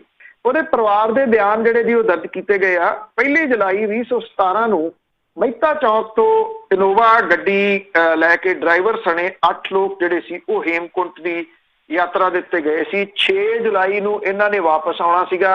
ਮਹਿਤੇ ਦਾ ਰਹਿਣ ਵਾਲਾ ਕਿਰਪਾਲ ਸਿੰਘ, ਉਹਦੇ 2 ਭਤੀਜੇ, 2 ਅਮਰੀਕਨ ਨਾਗਰਿਕ ਡਰਾਈਵਰ ਤੇ 2 ਕਾਦੀਆਂ ਨਜ਼ਦੀਕ ਡੱਲੇ ਪਿੰਡ ਦੇ ਵਾਸੀ ਸੀਗੇ। ਡਰਾਈਵਰ ਨੂੰ ਛੱਡ ਕੇ ਬਾਕੀ ਸਾਰੇ ਦੇ ਸਾਰੇ ਕਰੀਬੀ ਰਿਸ਼ਤੇਦਾਰ ਸੀ। ਪਰਿਵਾਰਕ ਮੈਂਬਰਾਂ ਦਾ ਇਹ ਕਹਿਣਾ ਕਿ 1 ਜੁਲਾਈ ਨੂੰ ਯਾਤਰਾ ਤੇ ਗਏ, ਸਾਰਿਆਂ ਦੇ ਨਾਲ ਫੋਨ ਦੇ ਉੱਤੇ ਗੱਲਬਾਤ ਹੁੰਦੀ ਰਹੀ। 6 ਤਰੀਕ ਨੂੰ ਵਾਪਸ ਆਉਣ ਵੇਲੇ ਤੋਂ ਸਾਰਿਆਂ ਦੇ ਫੋਨ ਸੰਪਰਕ ਖਤਮ ਹੋ ਗਏ। ਉਹਨਾਂ ਨੂੰ ਫਿਕਰ ਹੋਇਆ ਜੀ, ਕੁਝ ਦਿਨ ਉਡੀਕਿਆ ਤੇ ਮੁੜ ਕੇ ਇਹ ਉੱਤਰਾਖੰਡ ਗੋਬਿੰਦ ਘਾਟ ਜਿਹੜਾ ਜੀ ਉਹ ਗਏ। ਉਹਨਾਂ ਦੇ ਲਾਪਤਾ ਹੋਣ ਦੀ ਸ਼ਿਕਾਇਤ ਦਰਜ ਕਰਾਈ। ਪੁਲਿਸ ਦੇ ਵੱਲੋਂ ਗੋਬਿੰਦ ਘਾਟ ਤੋਂ ਕੁਝ ਕਿਲੋਮੀਟਰ ਦੂਰ ਇਨੋਵਾ ਦੇ ਐਕਸੀਡੈਂਟ ਹੋਣ ਦੀ ਪੁਸ਼ਟੀ ਕੀਤੀ ਗਈ, ਪਰ ਪਰਿਵਾਰਕ ਮੈਂਬਰਾਂ ਦਾ ਕੋਈ ਵੀ ਪਛਾਣ ਪੱਤਰ, ਸਮਾਨ ਜਾਂ ਨਿਸ਼ਾਨੀਆਂ ਨਹੀਂ ਮਿਲੀਆਂ। ਲਾਪਤਾ ਜਿਹੜੀ ਇਨੋਵਾ ਸੀ, ਇਹਦਾ ਐਕਸੀਡੈਂਟ ਹੋਣ ਦੀ ਕਾਰਵਾਈ ਦਾ ਕੇਸ ਬੰਦ ਕਰ ਦਿੱਤਾ ਗਿਆ। ਇਸ ਵੇਲੇ ਇਸ ਮਾਮਲੇ 'ਚ ਉੱਤਰਾਖੰਡ ਤੇ ਪੰਜਾਬ ਸਰਕਾਰ ਦੇ ਵੱਲੋਂ ਵੀ ਕੋਈ ਗੰਭੀਰਤਾ ਜਿਹੜੀ ਦੀ ਉਹ ਨਹੀਂ ਵਿਖਾਈ ਗਈ। ਪਰਿਵਾਰ ਨੇ ਫਿਰ ਉੱਤਰਾਖੰਡ ਦੇ ਵਿੱਚ CBI ਜਾਂਚ ਦੀ ਮੰਗ ਕੀਤੀ। CBI ਦੇ ਵੱਲੋਂ ਇਹ ਜਾਂਚ ਜਿਹੜੀ ਹੈ ਜੀ ਉਹ ਕੀਤੀ ਜਾ ਰਹੀ ਹੈ। ਜਿਹੜੇ CBI ਦੇ ਅਧਿਕਾਰੀ ਨੇ ਉਹ ਕਹਿੰਦੇ ਨੇ ਜਿਹੜਾ ਸਮਾਨ ਮਿਲਿਆ ਉਹਦੇ ਵਿੱਚ 2 ਆਧਾਰ ਕਾਰਡ ਤੇ 1 ਫੋਨ ਮਿਲਿਆ, ਜਿਹੜਾ ਕਿ ਇਸ ਘਟਨਾ ਦੇ ਵਿੱਚ ਲਾਪਤਾ ਹੋਏ ਹਰਪਾਲ ਸਿੰਘ ਦਾ ਸੀਗਾ। ਇਨੋਵਾ ਗੱਡੀ ਦਾ ਸਾਈਡ ਮਿਰਰ ਜਿਹੜਾ ਸੀ ਉਹ ਮਿਲਿਆ। ਹੁਣ ਜਿਹੜਾ ਜੀ ਪਹਾੜੀਆਂ ਜਿਹੜੀਆਂ ਉਹ ਖਿਸਕੀਆਂ ਹੋਈਆਂ ਨੇ, ਉਹ ਥੱਲੇ ਦਬ ਗਈ ਇਨੋਵਾ। ਇਹਨਾਂ ਦੀਆਂ ਡੈੱਡ ਬੋਡੀਜ਼ ਕਿੱਥੇ ਗਈਆਂ, ਉਹਨਾਂ ਦਾ ਸਮਾਨ ਕਿੱਥੇ ਗਿਆ, ਇਹ ਆਪਣੇ ਆਪ ਦੇ ਵਿੱਚ ਬਹੁਤ ਵੱਡੇ ਜਿਹੜੇ ਜੀ ਉਹ ਸਵਾਲ ਨੇ। ਕੀ ਉਹ ਕਿਸੇ ਲੁੱਟ ਮਾਰ ਦਾ ਸ਼ਿਕਾਰ ਹੋਏ? ਲੁੱਟਣ ਵਾਲਿਆਂ ਨੇ ਉਹਨਾਂ ਦਾ ਸਮਾਨ ਜਿਹੜਾ ਸੀ ਉਹ ਲੁੱਟ ਲਿਆ, ਉਹਨਾਂ ਨੂੰ ਮਾਰ ਦਿੱਤਾ, ਮਾਰ ਕੇ ਉਹਨਾਂ ਦੀਆਂ ਲਾਸ਼ਾਂ ਕਿੱਥੇ ਸੁੱਟੀਆਂ, ਜਾਂ ਇਹ ਕੋਈ ਸਾਜ਼ਿਸ਼ ਹੈ? ਕਿਉਂਕਿ ਉਹ ਸਾਰੇ ਇਹਦੇ ਵਿੱਚ ਦੋ ਅਮਰੀਕਨ ਨਾਗਰਿਕ ਨੇ ਜਿਹੜੇ ਇੱਥੇ ਭਾਰਤੀ ਮੂਲ ਦੇ ਨੇ, ਪਰ ਅਮਰੀਕਾ ਜਿਹੜੇ ਦੀ ਉਹ ਰਹਿੰਦੇ ਸੀ। ਕੋਈ ਜਾਇਦਾਦ ਦਾ ਰੌਲਾ ਹੈ ਜਿਹਦੇ ਕਰਕੇ ਇਹ ਹਾਦਸੇ ਨੂੰ ਅੰਜਾਮ ਜਿਹੜਾ ਜੀ ਉਹ ਦਿੱਤਾ ਗਿਆ। ਜੋ ਕੁਝ ਇੱਥੇ ਚੱਲਦਾ, ਕੀ ਕਹਾਣੀ ਹੈ, ਇਹ ਕੁਝ ਨਹੀਂ ਪਤਾ। 17 ਤੋਂ 20 ਜਿਹੜਾ ਦੀ ਹੋ ਗਿਆ, ਉਹ ਅਜੇ ਵੀ ਕੁਝ ਜਿਹੜੀਆਂ ਚੀਜ਼ਾਂ, ਕਿਉਂਕਿ ਜਿਹੜੀਆਂ ਇੱਕ ਦੋ ਚੀਜ਼ਾਂ ਮਿਲੀਆਂ, ਉਹ ਜਿਹੜਾ ਗੱਡੀ ਦਾ ਡਰਾਈਵਰ ਆ ਹਰਪਾਲ ਸਿੰਘ, ਉਹਦੀਆਂ ਨੇ। ਚਾਹੇ ਉਹਦਾ ਜਿਹੜਾ ਜੀ ਉਹ ਕੰਘਾ ਵਗੈਰਾ ਜਾਂ ਇੱਕ ਪਰਨਾ ਮਿਲਿਆ, ਉਹਦੀ ਪੱਗ ਨਹੀਂ ਮਿਲੀ। ਪਰਿਵਾਰ ਕਹਿੰਦਾ ਕਿ ਉਹ ਪਰਨਾ ਨਹੀਂ ਬੰਨਦਾ, ਉਹ ਵੱਡੀ ਪੱਗ ਬੰਨਦਾ ਸੀਗਾ। ਉਹ ਚੀਜ਼ਾਂ ਜਿਹੜੀਆਂ ਜੀ ਉਹ ਨਾ ਮਿਲਣੀਆਂ। ਔਰ ਖਾਸ ਤੌਰ ਦੇ ਉੱਤੇ ਵੱਡਾ ਜਿਹੜਾ ਸਵਾਲ ਹੈ, ਜਿਹੜੇ ਬਾਕੀ ਇਹਦੇ ਨਾਲ ਜਿਹੜੇ ਲੋਕ ਸੀਗੇ 7 ਜਣੇ, ਜਿਹੜੇ 8ਵਾਂ ਇਹ ਡਰਾਈਵਰ ਸੀਗਾ, ਉਹਨਾਂ ਦਾ ਕੋਈ ਸਮਾਨ, ਕੋਈ ਨਿਸ਼ਾਨੀ ਜਿਹੜੀ ਦੀ ਉਹ ਨਾ ਮਿਲਣੀ, ਤੇ ਉਸ ਤੋਂ ਬਾਅਦ ਉਹਨਾਂ ਦਾ ਥੋਹ ਪਤਾ ਹੀ ਖਤਮ ਹੋ ਜਾਣਾ। ਇਹ ਆਪਣੇ ਆਪ ਦੇ ਵਿੱਚ ਅੱਜ ਵੀ ਇੱਕ ਭੇਦ ਬਣਿਆ ਹੈ। ਜੀ ਜੀ ਜੀ, ਬਿਲਕੁਲ। ਪਰਿਵਾਰ ਅਜੇ ਵੀ ਉਡੀਕਦਾ ਆ। ਤੇ ਗੱਲ ਕਰਦੇ ਹਾਂ, ਭਾਰਤ ਦੇਸ਼ ਦੇ ਵਿੱਚ ਵੱਖ-ਵੱਖ ਥਾਵਾਂ ਤੇ ਜਿਹੜੇ ਪੱਤਰਕਾਰ ਬੋਲਦੇ ਆ, ਉਹ ਨਿਸ਼ਾਨੇ ਤੇ ਹਮੇਸ਼ਾ ਜਿਹੜੇ ਦੀ ਉਹ ਰਹੇ ਆ, ਪਿਛਲੇ ਕੁਝ ਸਾਲਾਂ ਤੋਂ ਜ਼ਿਆਦਾ ਨੇ। ਇੱਕ ਤਾਂ ਜਿਹੜੀਆਂ ਬੋਗਸ ਖਬਰਾਂ ਨੇ, ਉਹਦਾ ਬੜਾ ਰੁਝਾਨ ਇੱਥੇ ਜਿਹੜਾ ਜੀ ਉਹ ਵਧਿਆ। ਆਪਾਂ ਕਈ ਵਾਰੀ ਜਦੋਂ ਲਾਈਨਾਂ ਖੋਲਦੇ ਆ, ਕਦੀ ਕਾਲ ਏਦਾਂ ਦੀ ਆਉਂਦੀ, ਫਲਾਂ ਜਗ੍ਹਾ ਦੇ ਉੱਤੇ ਆਹ ਚੀਜ਼ ਜਿਹੜੀ ਉਹ ਸੁਣੀ ਸੀ, ਤੁਸੀਂ ਨਹੀਂ ਦੱਸੀ। ਹੁਣ ਇਹ ਬੋਗਸ ਖਬਰਾਂ ਦੇ ਹੜ੍ਹ ਆਏ ਹੋਏ ਆ ਜੀ। ਜਿਹੜੇ ਵੈਬ ਚੈਨਲਸ ਨੇ, ਉਹਨਾਂ ਨੇ ਆਪਣੀਆਂ ਲਾਈਕਸ ਵਧਾਉਣ ਦੇ ਵਾਸਤੇ, ਤੁਸੀਂ ਦੇਖਦੇ ਹੋਣੇ ਕਿੱਦਾਂ ਦੀਆਂ ਉਹਨਾਂ ਨੇ ਉਹ ਸੁਰਖੀਆਂ ਜਿਹੜੀਆਂ ਬਣਾਈਆਂ ਹੁੰਦੀਆਂ ਨੇ। ਕਈ ਵਾਰੀ ਉਹ ਪੜ੍ਹ ਕੇ ਆਪਣੇ ਆਪ ਨੂੰ ਜਿਹੜੀ ਉਹ ਸੰਗ ਆਉਂਦੀ ਹੈ ਕਿ ਇਹ ਕੀ ਕੁਝ ਜਿਹੜਾ ਲਿਖੀ ਜਾ ਰਿਹਾ, ਵੀ ਉਹਨਾਂ ਨੂੰ ਵੇਖ ਲਓ। ਜਦੋਂ ਤੁਸੀਂ ਜੇ ਖਬਰ ਵੇਖੋ ਤਾਂ ਉਹਦੇ ਵਿੱਚ ਕੱਖ ਵੀ ਨਹੀਂ ਹੁੰਦਾ। ਜਨ ਸੰਘਰਸ਼ ਮੰਚ ਦਾ ਪ੍ਰਧਾਨ ਜਿਹੜਾ ਪ੍ਰਤੀਕ ਸਿਨਹਾ, ਮੁਹੰਮਦ ਜ਼ੁਬੈਰ ਤੇ ਜਿਹੜੇ ਉਹਨਾਂ ਦੇ ਕੁਝ ਸਾਥੀ ਨੇ, ਉਹਨਾਂ ਨੇ ਫਰਜ਼ੀ ਖਬਰਾਂ ਦੀ ਤਫਤੀਸ਼ ਕਰਨ ਦੇ ਵਾਸਤੇ ਆਲਟ ਨਿਊਜ਼ ਨਾਂ ਦਾ ਇੱਕ ਪਲੇਟਫਾਰਮ ਬਣਾਇਆ ਹੋਇਆ। ਦਿੱਲੀ ਦੀ ਪੁਲਿਸ ਨੇ ਮੁਹੰਮਦ ਜ਼ੁਬੈਰ ਦੇ ਵਿਰੁੱਧ ਇੱਕ ਨਾਬਾਲਗ ਕੁੜੀ ਨੂੰ ਪਰੇਸ਼ਾਨ ਕਰਨ ਦਾ ਕੇਸ ਦਰਜ ਕੀਤਾ। ਕੇਸ ਕੀ ਹੈ? ਇੱਕ ਵਿਅਕਤੀ ਨੇ ਜ਼ੁਬੈਰ ਦੀ ਸੋਸ਼ਲ ਮੀਡੀਆ ਜਿਹੜੀ ਪ੍ਰੋਫਾਈਲ ਹੈ, ਉਹਦੇ ਉੱਤੇ ਉਹਦੇ ਨਾਂ ਦੇ ਨਾਲ ਇੱਕ ਛੋਟੀ ਉਮਰ ਦੀ ਲੜਕੀ ਦੀ ਤਸਵੀਰ ਜਿਹੜੀ ਜੀ ਉਹ ਪਾਈ ਹੋਈ ਸੀ ਇੱਕ ਵਿਅਕਤੀ ਨੇ, ਜਿਹੜਾ ਕਿ ਇਹ ਮੁਹੰਮਦ ਜ਼ੁਬੈਰ ਜਿਹੜਾ ਹੈ ਉਹਨੂੰ ਗਾਲਾਂ ਕੱਢਦਾ ਉਹਦੀ ਪੋਸਟ ਦੇ ਉੱਤੇ ਜਾ ਕੇ। ਮੁਹੰਮਦ ਜ਼ੁਬੈਰ ਨੇ ਇਸ ਬੰਦੇ ਦੀ ਗਲਤ ਪੋਸਟ ਦਾ ਜਵਾਬ ਦੇ ਦਿੱਤਾ ਕਿ ਤੁਹਾਡੀ ਪਿਆਰੀ ਜਿਹੜੀ ਬੱਚੀ ਹੈ, ਇਹ ਦੋਤੀ ਪੋਤਰੀ, ਜਾਣਦੀ ਹੈ ਕਿ ਤੁਸੀਂ ਸੋਸ਼ਲ ਮੀਡੀਆ ਦੇ ਉੱਤੇ ਲੋਕਾਂ ਨੂੰ ਗਾਲਾਂ ਕੱਢਦੇ ਹੋ। ਉਹਨੇ ਇਹ ਲਿਖਿਆ ਕਿ ਮੇਰਾ ਸੁਝਾਅ ਹੈ ਕਿ ਤੁਸੀਂ ਆਪਣੀ ਪ੍ਰੋਫਾਈਲ ਵਾਲੀ ਤਸਵੀਰ ਹੀ ਬਦਲ ਲਓ, ਜੇ ਗਾਲਾਂ ਵਾਲਾ ਸੁਭਾਅ ਜਿਹੜਾ ਦੀ ਉਹ ਨਹੀਂ ਬਦਲਣਾ। ਬਾਅਦ ਦੇ ਵਿੱਚ ਇਹ ਮਾਮਲਾ ਬੱਚਿਆਂ ਦੇ ਹੱਕਾਂ ਦੀ ਸੁਰੱਖਿਆ ਲਈ ਬਣਾਇਆ ਜਿਹੜਾ ਰਾਸ਼ਟਰੀ ਬਾਲ ਅਧਿਕਾਰ ਕਮਿਸ਼ਨ ਹੈ, national commission for protection of child rights, ਉਹਦੇ ਧਿਆਨ ਦੇ ਵਿੱਚ ਵੀ ਲਿਆਂਦਾ ਗਿਆ। ਤੁਸੀਂ ਹੈਰਾਨ ਹੋਵੋਗੇ, ਇਸ ਮਾਮਲੇ ਦੇ ਵਿੱਚ ਕਮਿਸ਼ਨ ਨੇ ਮੁਹੰਮਦ ਜ਼ੁਬੈਰ ਦੇ ਵਿਰੁੱਧ ਕੇਸ ਦਰਜ ਕਰਨ ਦਾ ਆਦੇਸ਼ ਦਿੱਤਾ, ਜਿਹੜਾ ਇਹ ਕਹਿੰਦਾ ਵੀ ਇਸ ਬੱਚੀ ਨੂੰ ਕਿਉਂ ਤੁਸੀਂ ਧਿਰ ਬਣਾ ਰਹੇ ਹੋ। ਪਰ ਅਸਲ ਮਾਮਲਾ ਜਿਹੜਾ ਜੀ ਉਹ ਕੀ ਹੈ, ਉਹ ਇਹ ਹੈ ਕਿ ਆਲਟ ਨਿਊਜ਼ ਜਿਹੜਾ ਕਿ ਫਰਜ਼ੀ ਖਬਰਾਂ ਲੱਭਦਾ। ਔਰ ਫਰਜ਼ੀ ਖਬਰਾਂ ਕੌਣ ਬਣਾਉਂਦਾ ਅੱਜ ਕੱਲ੍ਹ ਸਭ ਨੂੰ ਜਿਹੜਾ ਜੀ ਉਹ ਪਤਾ। ਔਰ ਉਹਨੂੰ ਜਿਹੜਾ ਸੀਗਾ ਉਹ ਨਿਸ਼ਾਨਾ ਬਣਾ ਲਿਆ ਗਿਆ। ਦੂਜਾ ਮਾਮਲਾ ਤੁਸੀਂ ਲੱਦਾਖ ਦੇ ਵਿੱਚ ਇੱਕ ਪੱਤਰਕਾਰ ਸੇਵਾਂਗ ਰਿਗਜ਼ਨ ਹੈ, ਉਹਨੂੰ ਇਸ ਕਰਕੇ ਗ੍ਰਿਫਤਾਰ ਕੀਤਾ ਗਿਆ ਕਿ ਉਹਦੇ ਫੇਸਬੁੱਕ ਗਰੁੱਪ ਲੱਦਾਖ ਇਨ ਮੀਡੀਆ ਉੱਤੇ ਕਿਸੇ ਵਿਅਕਤੀ ਨੇ ਲੱਦਾਖ ਤੋਂ ਲੋਕ ਸਭਾ ਮੈਂਬਰ ਦੇ ਵਿਰੁੱਧ ਖਬਰ ਪਾਤੀ। ਸਾਰੇ ਦੇਸ਼ ਦੇ ਵਿੱਚ ਪੱਤਰਕਾਰਾਂ ਨੂੰ ਜਿਹੜਾ ਜੀ ਉਹ ਨਿਸ਼ਾਨਾ ਬਣਾਇਆ ਜਾ ਰਿਹਾ ਤਾਂ ਕਿ ਕੇਂਦਰੀ ਤੇ ਸੂਬਾ ਸਰਕਾਰਾਂ ਦੇ ਗਲਤ ਵਰਤਾਰਿਆਂ ਦੇ ਵਿਰੁੱਧ ਬੋਲਣ ਜਾਂ ਲਿਖਣ ਦੀ ਜਿਹੜੀ ਕੋਈ ਹਿੰਮਤ ਕਰਦੇ ਆ, ਉਹਨਾਂ ਨੂੰ ਇਸ ਤਰੀਕੇ ਦੇ ਨਾਲ ਜਿਹੜਾ ਜੀ ਉਹ ਨੱਪ ਲਿਆ ਜਾਵੇ। ਮੁਹੰਮਦ ਜ਼ੁਬੈਰ ਦੇ ਵਿਰੁੱਧ ਕੇਸ ਦਰਜ ਕਰਨ ਵਾਲਾ ਮਾਮਲਾ ਇਸ ਕਰਕੇ ਹੈਰਾਨ ਕਰਨ ਵਾਲਾ ਹੈ ਕਿ ਆਲਟ ਨਿਊਜ਼ ਦੇ ਨਾਲ ਜੁੜੇ ਪੱਤਰਕਾਰ ਲੋਕਾਂ ਨੂੰ ਫਰਜ਼ੀ ਖਬਰਾਂ ਦੇ ਪ੍ਰਤੀ ਖਬਰਦਾਰ ਜਿਹੜੇ ਜੀ ਉਹ ਕਰਦੇ ਆ। ਔਰ ਕੱਟੜਪੰਥੀ ਧਿਰਾਂ ਜਿਹੜੀਆਂ ਫਰਜ਼ੀ ਖਬਰਾਂ ਦੇ ਰਾਹੀਂ ਲੋਕਾਂ ਦੇ ਵਿੱਚ ਫਿਰਕਾ ਪ੍ਰਸਤੀ ਤੇ ਨਫ਼ਰਤ ਜਿਹੜੀ ਉਹ ਫੈਲਾ ਰਹੀਆਂ ਨੇ। ਹੁਣ ਜੇ ਉਹਦੇ ਵਾਸਤੇ ਕੋਈ ਤੁਸੀਂ ਦੇਖੋ ਕਿ ਲੋਕਾਂ ਨੂੰ ਜਾਗਰੂਕ ਕਰ ਰਹੇ ਆ ਤੇ ਉਹਨਾਂ ਨੂੰ ਜਿਹੜਾ ਜੀ ਉਹ ਨਿਸ਼ਾਨਾ ਬਣਾਇਆ ਜਾ ਰਿਹਾ। ਇਹ ਸਭ ਤੋਂ ਵੱਡੀ ਹੈਰਾਨਗੀ ਵਾਲੀ ਜਿਹੜੀ ਜੀ ਉਹ ਗੱਲ ਹੈ। ਪਰ ਇੱਥੋਂ ਦੇ ਜਿਹੜੇ ਚੈਨਲ ਨੇ ਉਹਨਾਂ ਨੂੰ ਰੀਆ ਚੱਕਰਵਰਤੀ ਤੋਂ ਜਿਹੜੀ ਜੀ ਉਹ ਮਿਲੇ ਕਿਤੇ ਵੇਲ ਕਿ ਤਾਂ ਉਹ ਇਸ ਪਾਸੇ ਵੱਲ ਜਿਹੜਾ ਜੀ ਉਹ ਸੋਚਣ ਨਾ। ਪਰ ਸਟਾਰਟਿੰਗ 'ਚ ਵੀ ਇਹ ਗੱਲ ਜਿਹੜੀ ਦੀ ਕੀਤੀ ਸੀਗੀ ਕਿ ਜਿਹੜੀ ਉਹ ਪੱਤਰਕਾਰਤਾ ਕੀ ਹੈ। ਇੱਕ ਪਾਸੇ ਆਹ ਲੋਕ ਨੇ ਜੀ ਜਿਹੜੇ ਧਰਲੇ ਗਏ ਤੇ ਦੂਜੇ ਪਾਸੇ ਗਿਰਜਾ ਵਾਂਗੂ ਜਿਹੜਾ ਜੀ ਉਹ ਕੈਮਰੇ ਚੁੱਕੀ ਫਿਰਦੇ ਰੀਆ ਚੱਕਰਵਰਤੀ ਨੂੰ ਉਹਨੂੰ ਨੋਚਣ ਦੇ ਵਾਸਤੇ ਜਿਹੜਾ ਜੀ ਉਹ ਮਗਰ ਭੱਜੀ ਫਿਰਦੇ ਆ ਕਿ ਸਭ ਤੋਂ ਪਹਿਲਾਂ ਵੈਨ ਜਿਹੜੀ ਹੈ ਜਿਹਦੇ ਚ ਰੀਆ ਚੱਕਰਵਰਤੀ ਨੂੰ ਬਿਠਾਇਆ ਉਹ ਸਾਡੇ ਚੈਨਲ ਤੇ ਤੁਸੀਂ ਦੇਖ ਰਹੇ ਹੋ। ਬਹੁਤ ਧੰਨਵਾਦ ਬਲਤੇਜ ਪੰਨੂ ਜੀ। ਮਿਹਰਬਾਨੀ ਜੀ, ਧੰਨਵਾਦ ਜੀ, ਸਤਿ ਸ਼੍ਰੀ ਅਕਾਲ। ਸਤਿ ਸ਼੍ਰੀ ਅਕਾਲ ਤੇ ਸਰੋਤੇ ਸਨ ਬਲਤੇਜ ਪੰਨੂ ਜੀ ਸਾਡੇ ਨਾਲ ਜੁੜਦੇ ਨੇ, ਕਰਦੇ ਨੇ ਖਬਰਾਂ। ਇਸੇ ਦੇ ਨਾਲ ਸਾਡਾ ਅੱਜ ਦਾ ਬੁਲਟਨ ਇੱਥੇ ਹੀ ਸਮਾਪਤ। ਬਲਵਿੰਦਰ ਕੌਰ ਵੱਲੋਂ ਆਪ ਸਭ ਨੂੰ ਹੀ ਪਿਆਰ ਭਰੀ ਸਤਿ ਸ੍ਰੀ ਅਕਾਲ।